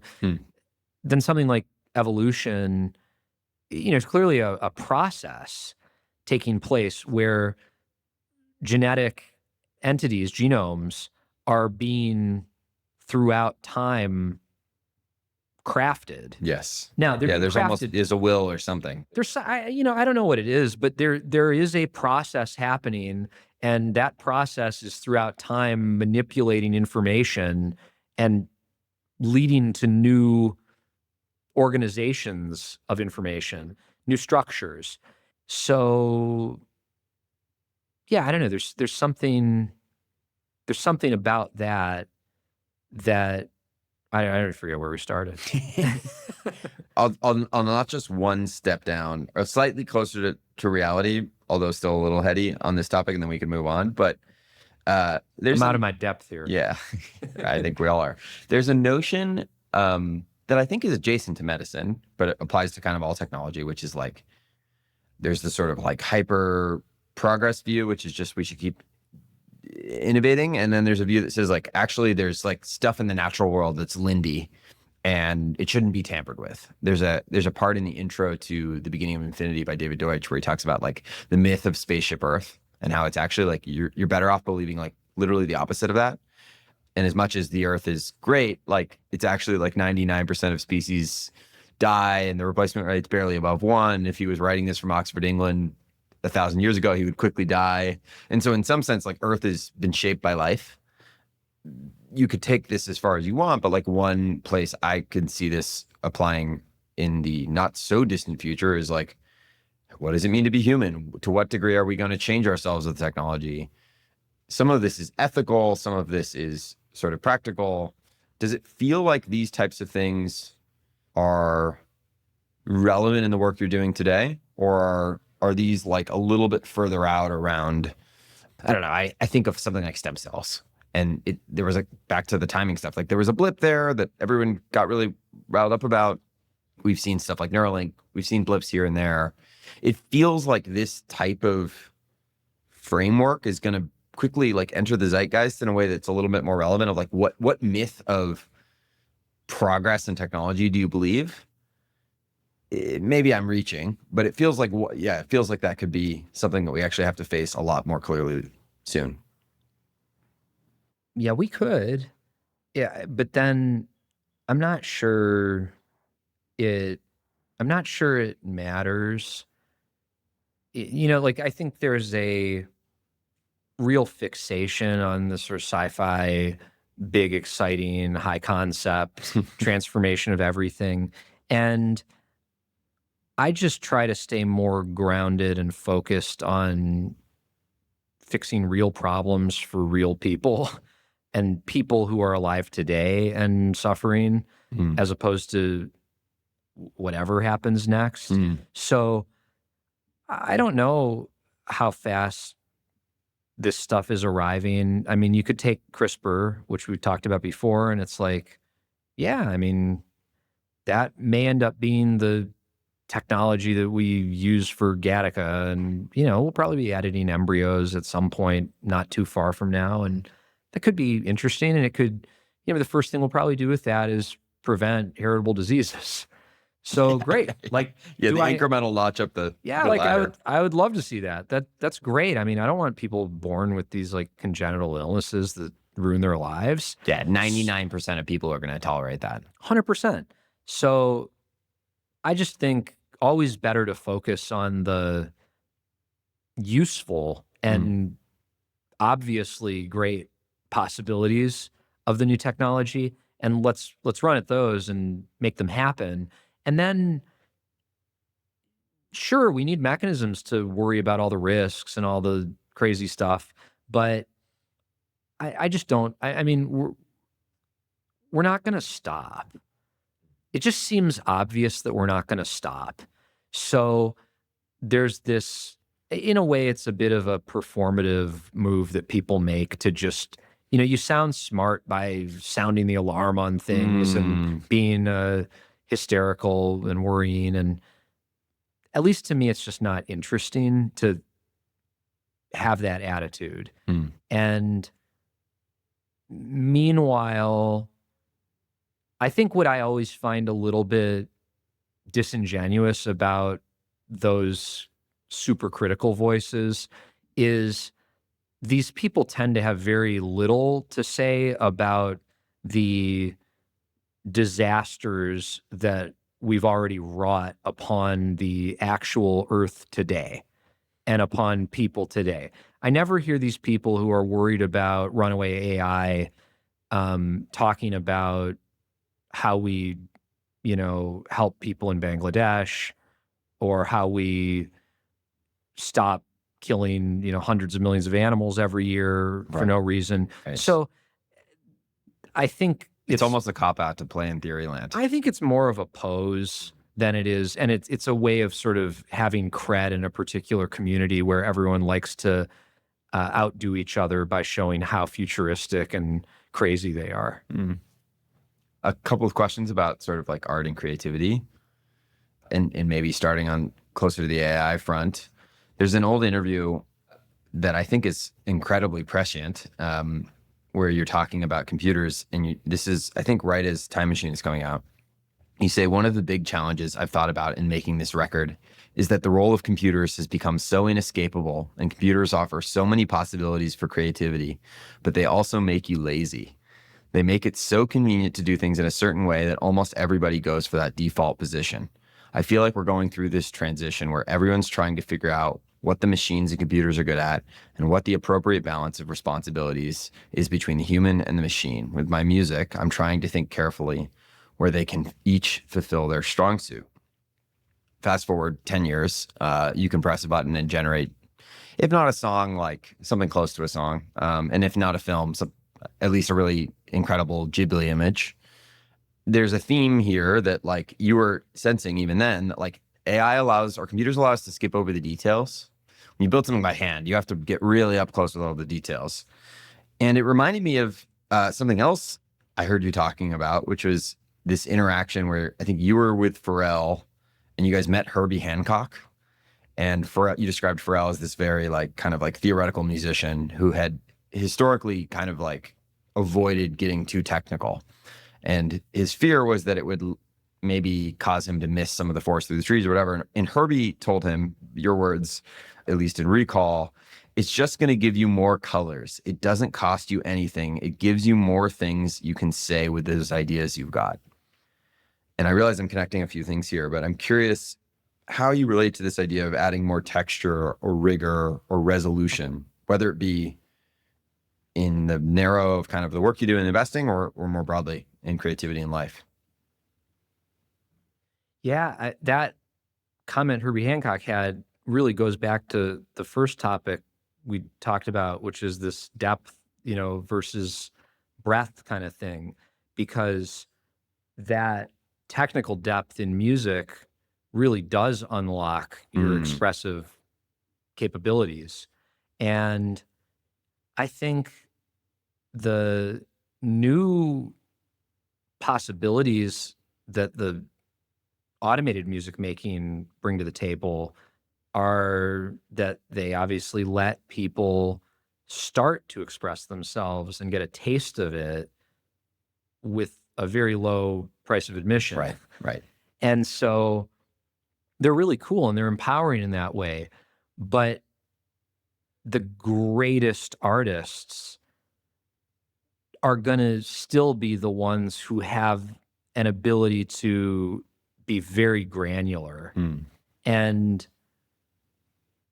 so there's so, I mean, one of the things that's so great about music is there's so much subtlety that's possible, right? And the way that a guitar player bends a string slightly, real masters have a command of all of those subtle choices. Totally. And so the range of ideas and impulses that they can express is enormous. Someone like Herbie Hancock can basically say anything in music. And probably not saying the same thing more than once ever too, which is pretty remarkable. That's right. He has so many tools in his toolkit.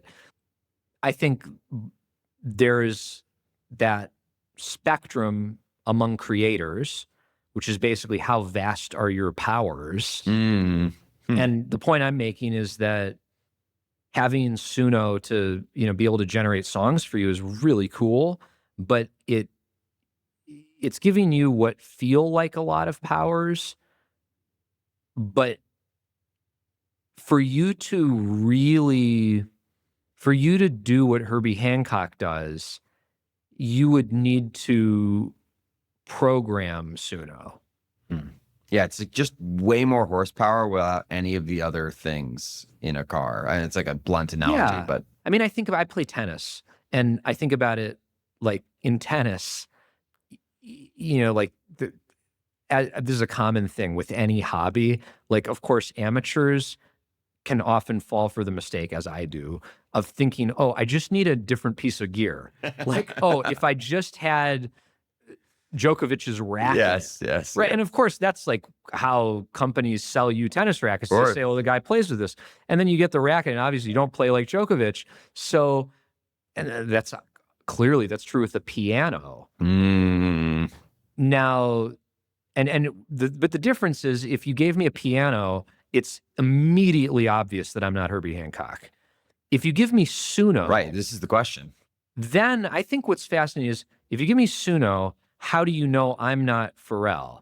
And I believe that telling the difference probably actually requires the listener to be quite educated. That's a different musical world if you live in that world then. It really is, because it's a world where the musical need of the lowest of the average consumer may easily be met by but maybe the need will the floor on that will rise. That would be a maybe slightly more optimistic view, is that like it raises everybody's musical literacy. that could be. I mean, that would be a great outcome, is if everyone said, sort of judged human artists then against the AI stuff and said, your song stinks because it just sounds like all these AI songs. So why do I need to hear it? There is this sort of sad niche of music too, which is a lot of, there are some really great musicians who have not had a lot of success commercially, and then they end up in the world of commercial music, basically making tons of music that is played in, television ads and background music on Real Housewives. And no, there's nothing wrong with that. Like, and there are people who do that who love doing that. But I always think it's like there's something a little sad about it, because sometimes you'll hear in that music a really kind of slick idea, and you go, oh, I hear they're trying to play with it. I hear the talent, the life, in that person who has been consigned to make background music, but could have been Herbie Hancock. It's a little, anyways, you could have the same kind of thing happen though with, I don't know. I mean, all the commercial music will probably just end up being totally all free, music for utility. automated. Anything for utility? Why would we not automate? Yeah, and then it becomes a thing of like, well, then what do people want from, quote, real music? And I don't know. There's something. I think it is ultimately communication medium, and so I went and saw Lady Gaga at Coachella this past weekend, and it was incredible. One of the great shows maybe of all time. Wow. And it was really cool for me to see in particular, because we toured with her on her first tour. Yeah. So I remember some of those songs, seeing them 15 years ago every night. And it was clear then, and it was even more obvious this past weekend how brilliant she is.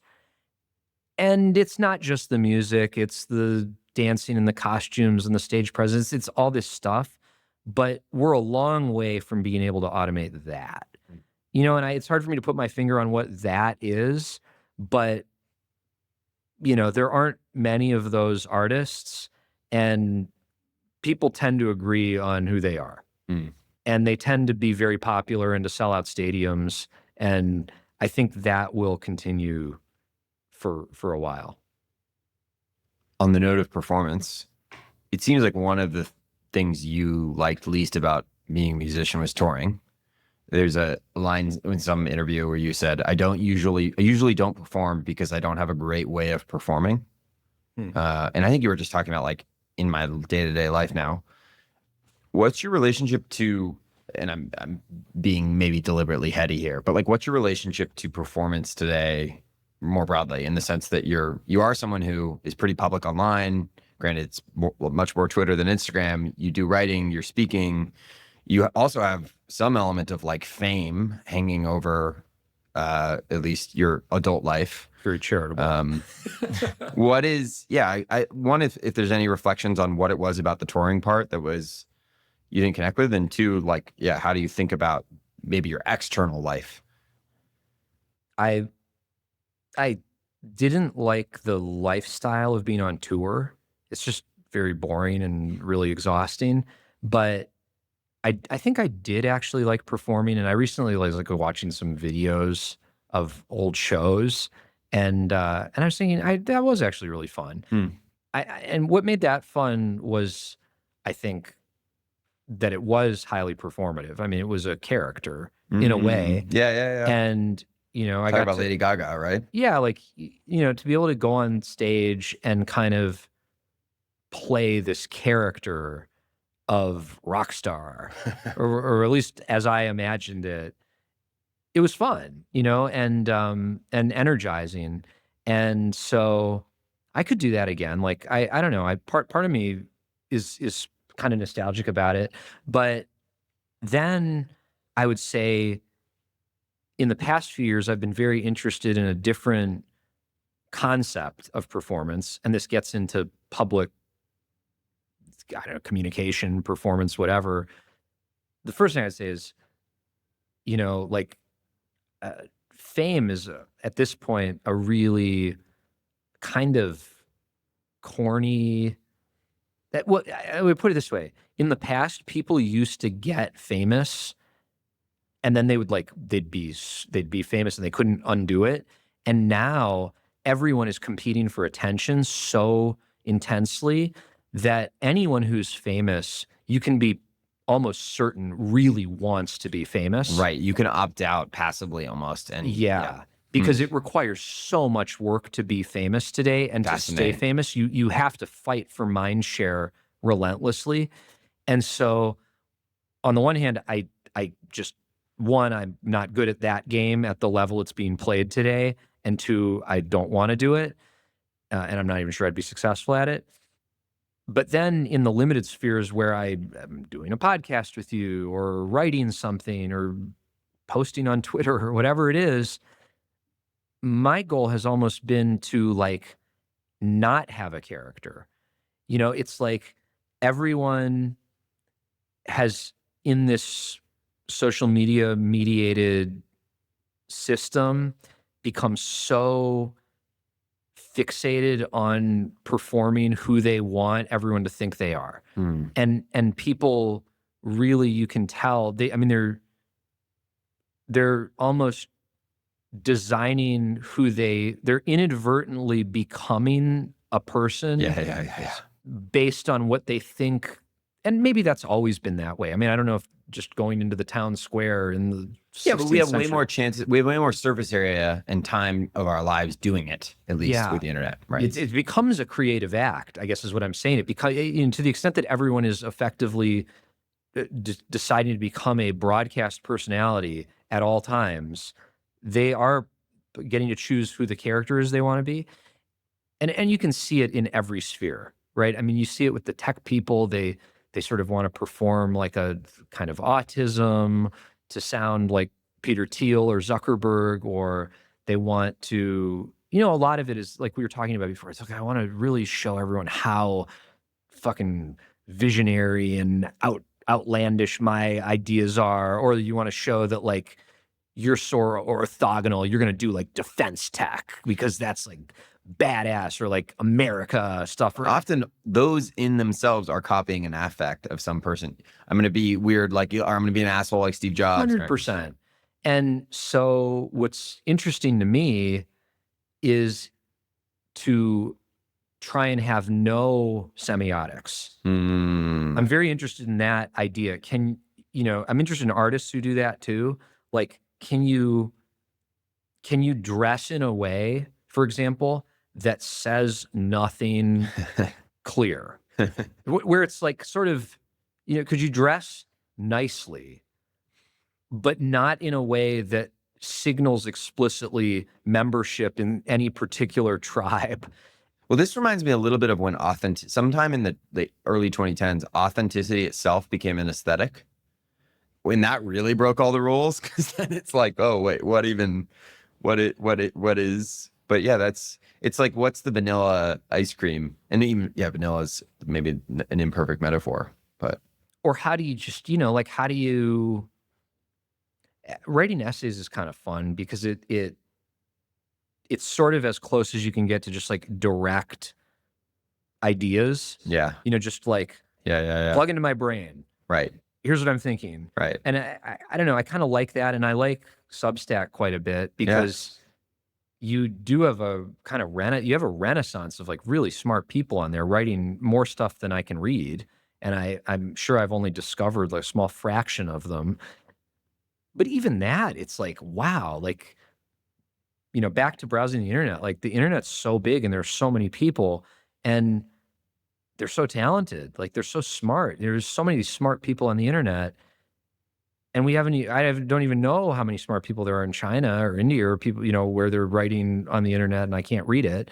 So it's like in that context, like, what do you say? Like, what is there to say? Why even say anything?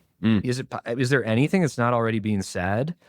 That's why I think. Why are you saying things? You don't need to. Well, I'm only trying to say things if I have what I feel is like an original thought. So this like zero toll medicine thing, like I was thinking about that for months and trying to kind of clarify it in my head. And then I thought, okay, I haven't heard this before. And when I previewed it in conversation with a bunch of smart healthcare people, it seemed like a new idea to them. So I thought, okay, this is worth writing. But when I'm tempted to, write a screed about the tariffs, it's like, why? Like, that's. By the way, this won't matter in a week. Yeah. It's just totally duplicative. It's a great point. Waste of time, labor. Yeah. Yeah. And I'd rather Matt Iglesias write it or whoever, I don't know. Maybe on the opposite end of the spectrum of that, you've pointed at beauty as something like a moral criteria. A couple of random tidbits. Once there's just some old place where you asked about the music and you said if there were one quality to it all that I'm going to prioritize, it's beauty. There's also a amazing Instagram story highlight that I came across. Where you say philosophers come up with all sorts of reasons to attribute moral valence to different entities. I increasingly feel that beauty is the only criteria needed, subjective though it may ultimately be. Living with a dog is one experience that reinforces this. The dazzling structure of another creature is a sufficient reason to respect it. This is very embarrassing. I met Yoshi today. I think I can validate that. Very beautiful dog. What does it mean or feel like to be motivated by beauty? I mean, maybe it's a kind of counterpart to the curiosity thing. It's just like a North Star. Like, I guess maybe it's just a personality trait. Like, I'm just drawn to it. I feel like it matters. And I don't know. I guess it's just I want that principle to order my life however possible. Not to like there are people I know from like the fashion world almost who are like fascist about beauty. It's like, if you watch that movie, The Phantom Thread, which I love. Yeah, amazing. The P.T. Anderson movie. It's like that character is kind of a, that's a beauty fascist, right? It's just a total intolerance of the actual mess of the world, and wanting to control everything and make it perfect and whatever. Right. But that is like the art instinct fundamentally, is that you want to create things in whatever, whatever you think is beautiful. I guess the thing is, it is fundamentally aesthetic. And is it? I think so. Huh. Okay. Meaning, I guess I'm just saying, if ideas flow together perfectly, we would call that logical. I see. You can say it's beautiful, but that it really is logical. Whereas if the sound of the language in a poem or in someone's novel or essay, if it sounds mellifluous and rhythmic and whatever, then you would call that beautiful. So it's inherently about the aesthetic quality of things. And so I think that can be present in any medium. It can be, I like interior design. I like fragrance. I did a fragrance a couple of years ago. I like music. I like architecture.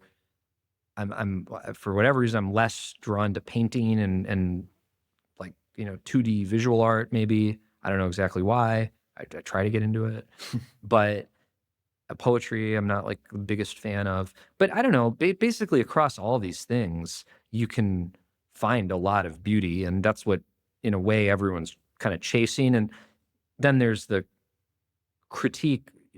Tom Wolfe, the novelist, had a book called The Painted Word, which was like a critique of modern art. And the phrase, the painted word, gets at the idea that a lot of modern conceptual art was only interesting in terms of the essay that you would write about. Meaning like, Yeah. and you know, he was probably like too hard on Sure. modern art. Like Sure. there probably is a lot of beauty in there. In fact, I love a lot of modern or contemporary art, but there's still, I think that is the same point that, you know, it's sort of like the aesthetic qualities of a thing are where beauty lives. Yeah. Not the conceptual. Yes. Yes. Which is more of the world of words. And I think as someone who, you know, I'm fairly like, you know, I did well on language stuff and standardized tests and things like that. And so to me, the world of language is a world of like logic. Mhm. And then the arts are like a world of beauty and aesthetics. Yeah. And I have trouble, you know, to me, they're kind of compartmentalized in my life. Well, there's something, at least I relate to the notion of the non or post-verbal things being closer to feeling or presence. Yeah. And in that, there's sort of some notion of beauty that I like, which is just, it's almost like something that happens to you. Mm-hmm. I think that's right. There's a book I just read that Brian Eno and a friend of mine helped him write called "What Art Does." It's great. It's really short. I think it will become a classic thing that artists and people love and talk about, and that's worth reading. Everyone listening should go get that book. Cool. You have lived many lives in some sense. There's a line in a book, a novel I read a few years ago that I think about a lot. Where it says, "It isn't a sadness, but a joy that we don't do the same thing for the length of our lives." And I don't know if I'm coping. I guess I'm validating my own zagging decisions. If you'll indulge me, there is an interview you did with Damien for Interview Mag. Yeah. That plays with this idea to me, and also maybe was predictive of where you were going to go. This was 10 years ago. Damien says, if someone told you that you had, and this is Damien Chazelle, who you know from college and people probably know as a director. If someone told you that you had to cut all the work out of your life except for one avenue, like you could make music, but you couldn't work in investment, or you could work in business, but you couldn't make music, which would you pick? Do you even see them as different, or do you see them as one piece of work? And you go on to say, I see them all as being part of the same thing. And for me, that thing is, how do I push the world in a direction that I want it to go with as much leverage as possible? By leverage, I mean, how does an hour of my time have the biggest impact it can possibly have? If I had to cut something out, I'm not sure. Music and art for me are so sacred. I don't want to be corny, but it's almost religious or ethical. I don't think its value is the same as the value that exists in the economic or political worlds. And then you go on to talk about kind of art and commerce. And then finally, so I guess if I had to give up any part of my professional life, it would be music, and it would become a hobby. That's when I enjoy it the most. But when I've done that in the past, you get frustrated that other people don't take your work as seriously because this isn't your job. You're not doing it professionally. And that way, it's not real. So what I like, by contrast, in investment and business is that there's zero ambiguity. You measure it by the real outcomes it produces and create value by helping people do what they're doing for less money or produce more value for the same amount of labor. That was 10 years ago. Again, it seems like some of that maybe happened in this multifaceted kind of winding life. Have you felt at times boxed in? Have you felt like this was natural, like evolution that was sort of there right in front of you? Was it something you were stopping and being conscious of? Do you think, maybe not to be too prescriptive, but do you think your life in 10 years will look as different as it did 10 years ago? Oh, I have no idea. But hearing that, being reminded of that conversation with Damien, I'd say 10 years later, I feel less kind of high-minded, messianic about this stuff about like, you know, changing the world and all that. Not that I don't think that's important, but I think what was going on is I was starting to hang out with tech people. And so I was starting to get influenced by this kind of, you know, millenarian psychology of like, like the world's ending, we have to save it. Every software company is somehow changing the world. I mean, the point where all that stuff, it became corny and a kind of a cliche. And, Elon was saving the world with Tesla and taking us interplanetary. And I mean, that ethos inspired a whole generation, of course. So it's been a powerful force and a powerful narrative, but I think I'm just naturally such a contrarian that when something becomes so ubiquitous, I end up revolting. And so I don't know. Now I almost find myself more favoring the art side of things, not in my own day-to-day life. I mean, now I run an investment firm and I have a job and it's high stakes. It's other people's money and take that seriously.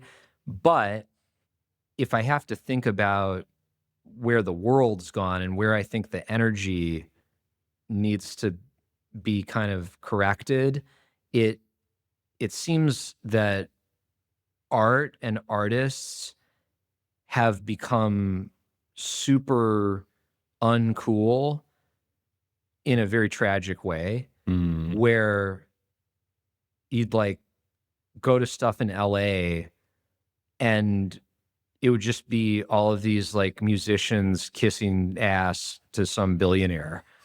And it's like, wait, like this seems backwards. You know what I mean? And so I kind of feel like the dorks took over.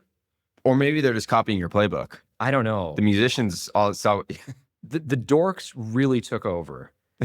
And they got like what went from being the kind of tech outsider, underdog, right, loser. They're running government now.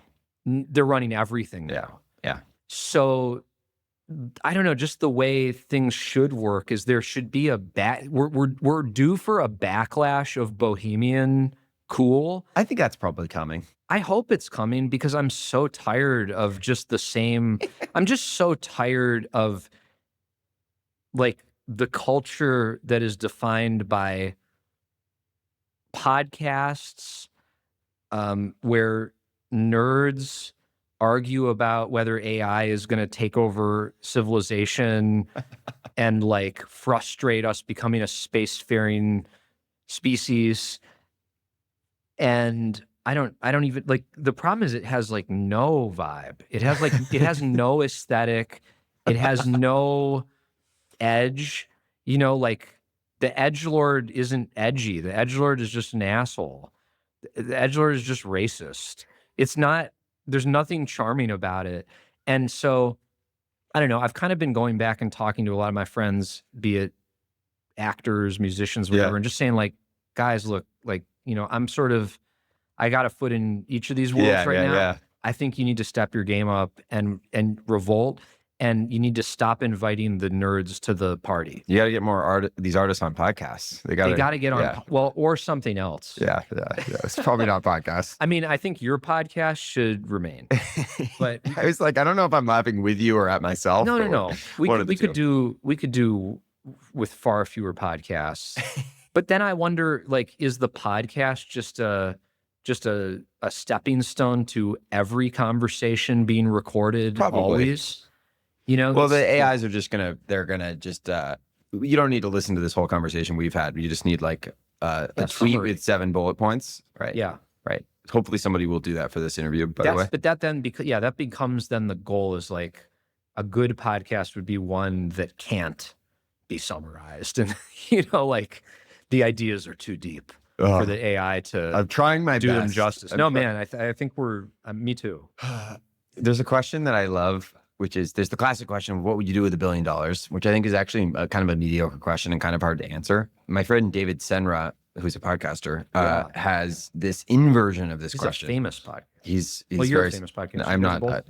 I'm not. Yeah. His inverse question. He says, what would you not stop doing for $1 billion? Meaning, what in your life would you hold on to would you not give up?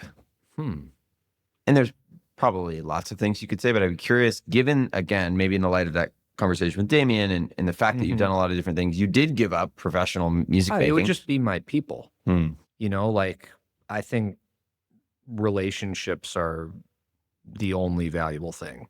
So I think if you don't think of relationships instrumentally, but as the end, right? And you go, okay, I'm going to choose what I do professionally based on who that leads me to spend time with. Yeah.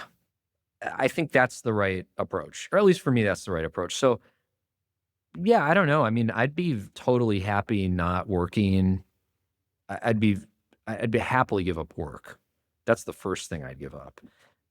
You know, I could give up music. I don't know. It's just my people, though. Just being with the people I like spending time with that's kind of the only important thing. A few final questions as I kind of run through a lightning round as we wrap up.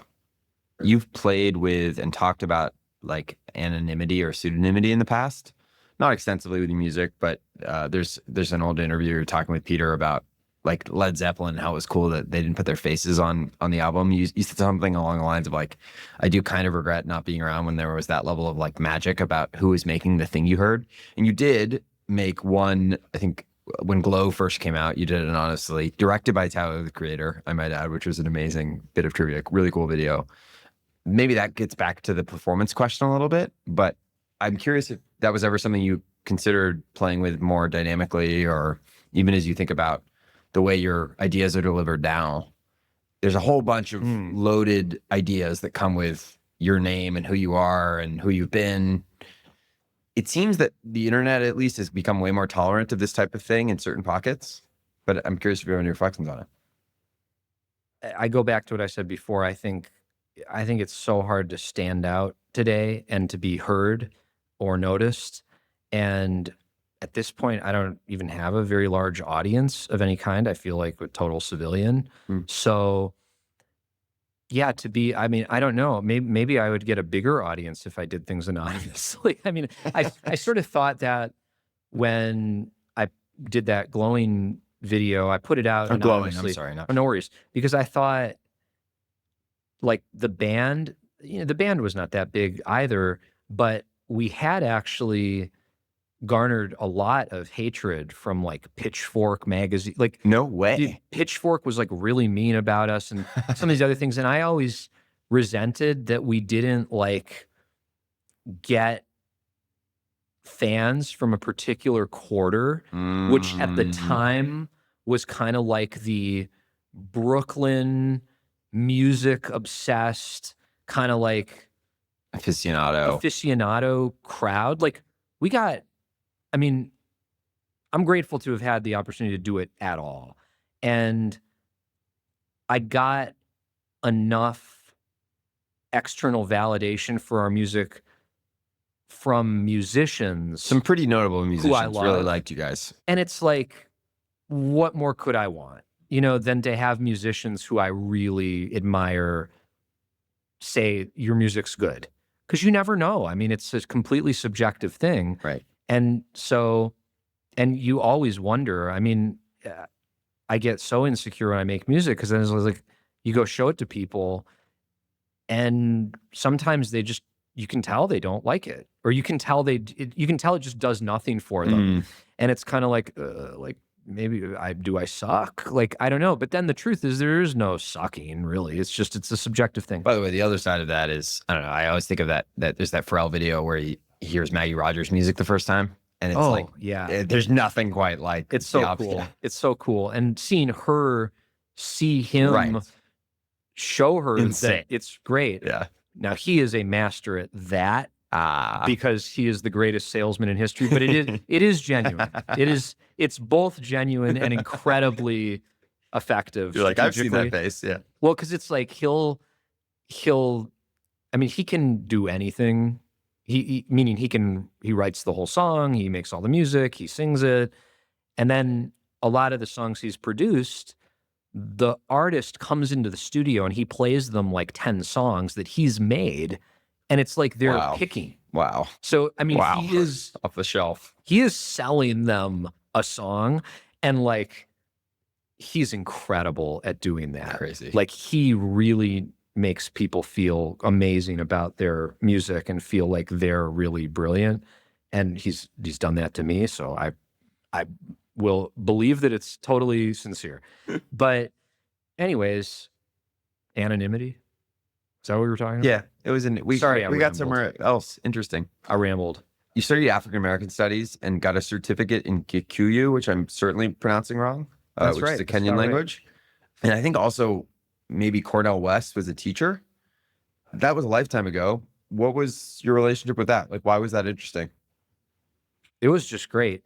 Cornell, unfortunately, was not there. He had left okay. a year or two before because he got in this big fight with Larry Summers, who was the president of Harvard.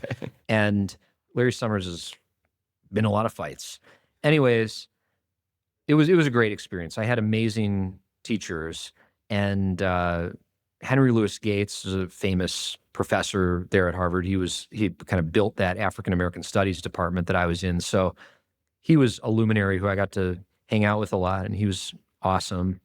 And I loved it because it was totally interdisciplinary. Huh. So I got interested in African American studies in high school because I was in Milwaukee, which is like, by some measures, the most racially segregated city in America. Really? I didn't know. And so I was very interested in just like, how did it get this way?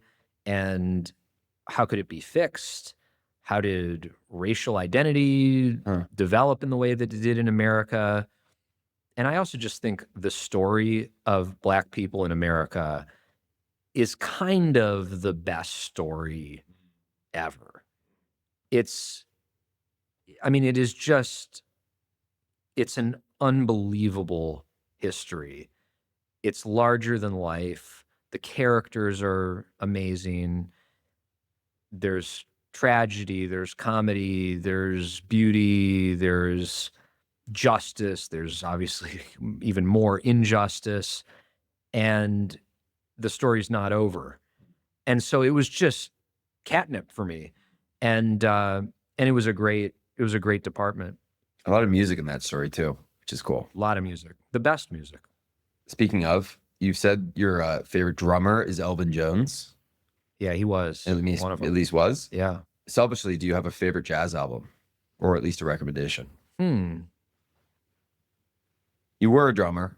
I believe you lost the drumming job in what became your band to Damien, who we talked about earlier. Yeah, he was a better drummer. I'd say my favorite jazz album, I really like Something Else, the Cannonball Adderley record. I think that's a great record. I love Supreme, the Coltrane album. That's kind of as good as it gets. I like Wes Montgomery a lot. There's so many.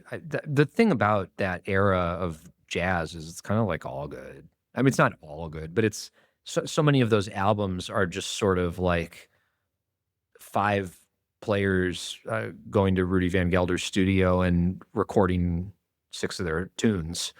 And you could have seen something equally as good watching them in a club any night of the week.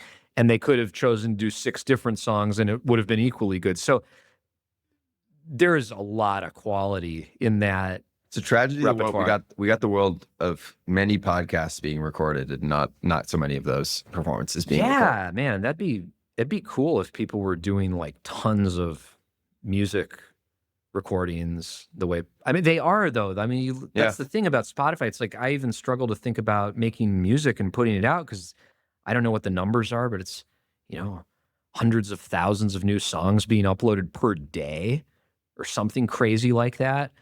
20,000. I don't know, I'm off by an order of magnitude maybe, but like still it's more than you could ever listen to. And like a lot of listeners, I struggle to find new stuff. Do you Which have any is crazy. As someone who's probably, even if you're not saying it, incrementally better than the average person at that, I think this comes up all the time. Part of this, I think, is the products and the platforms. Part of it is the abundance and the infinite choice. Do you have any tips or thoughts on finding great new music? Honestly, I use the Spotify Discover Weekly Yeah. thing that's personalized to me. Okay. Do you So play any role in that product? I didn't. No, but it feeds me a new, I had a role in some other parts of Spotify, not those automated playlists, but it feeds me a bunch of songs I've never heard every week that are somehow related to stuff I've listened to. So I do find good stuff that way, but I wish it would now take me another concentric circle out. Right. And I think that's the challenge. It feels like it's hard to click farther. Yeah, it's hard to get out of your filter bubble or whatever. What do you love about LA? LA, I think, is the most open-minded city maybe in the world. I don't want to speak for the Chinese cities, which I've not been to, but LA is a place where crazy people from all over the world come here. And then the city doesn't really have a culture.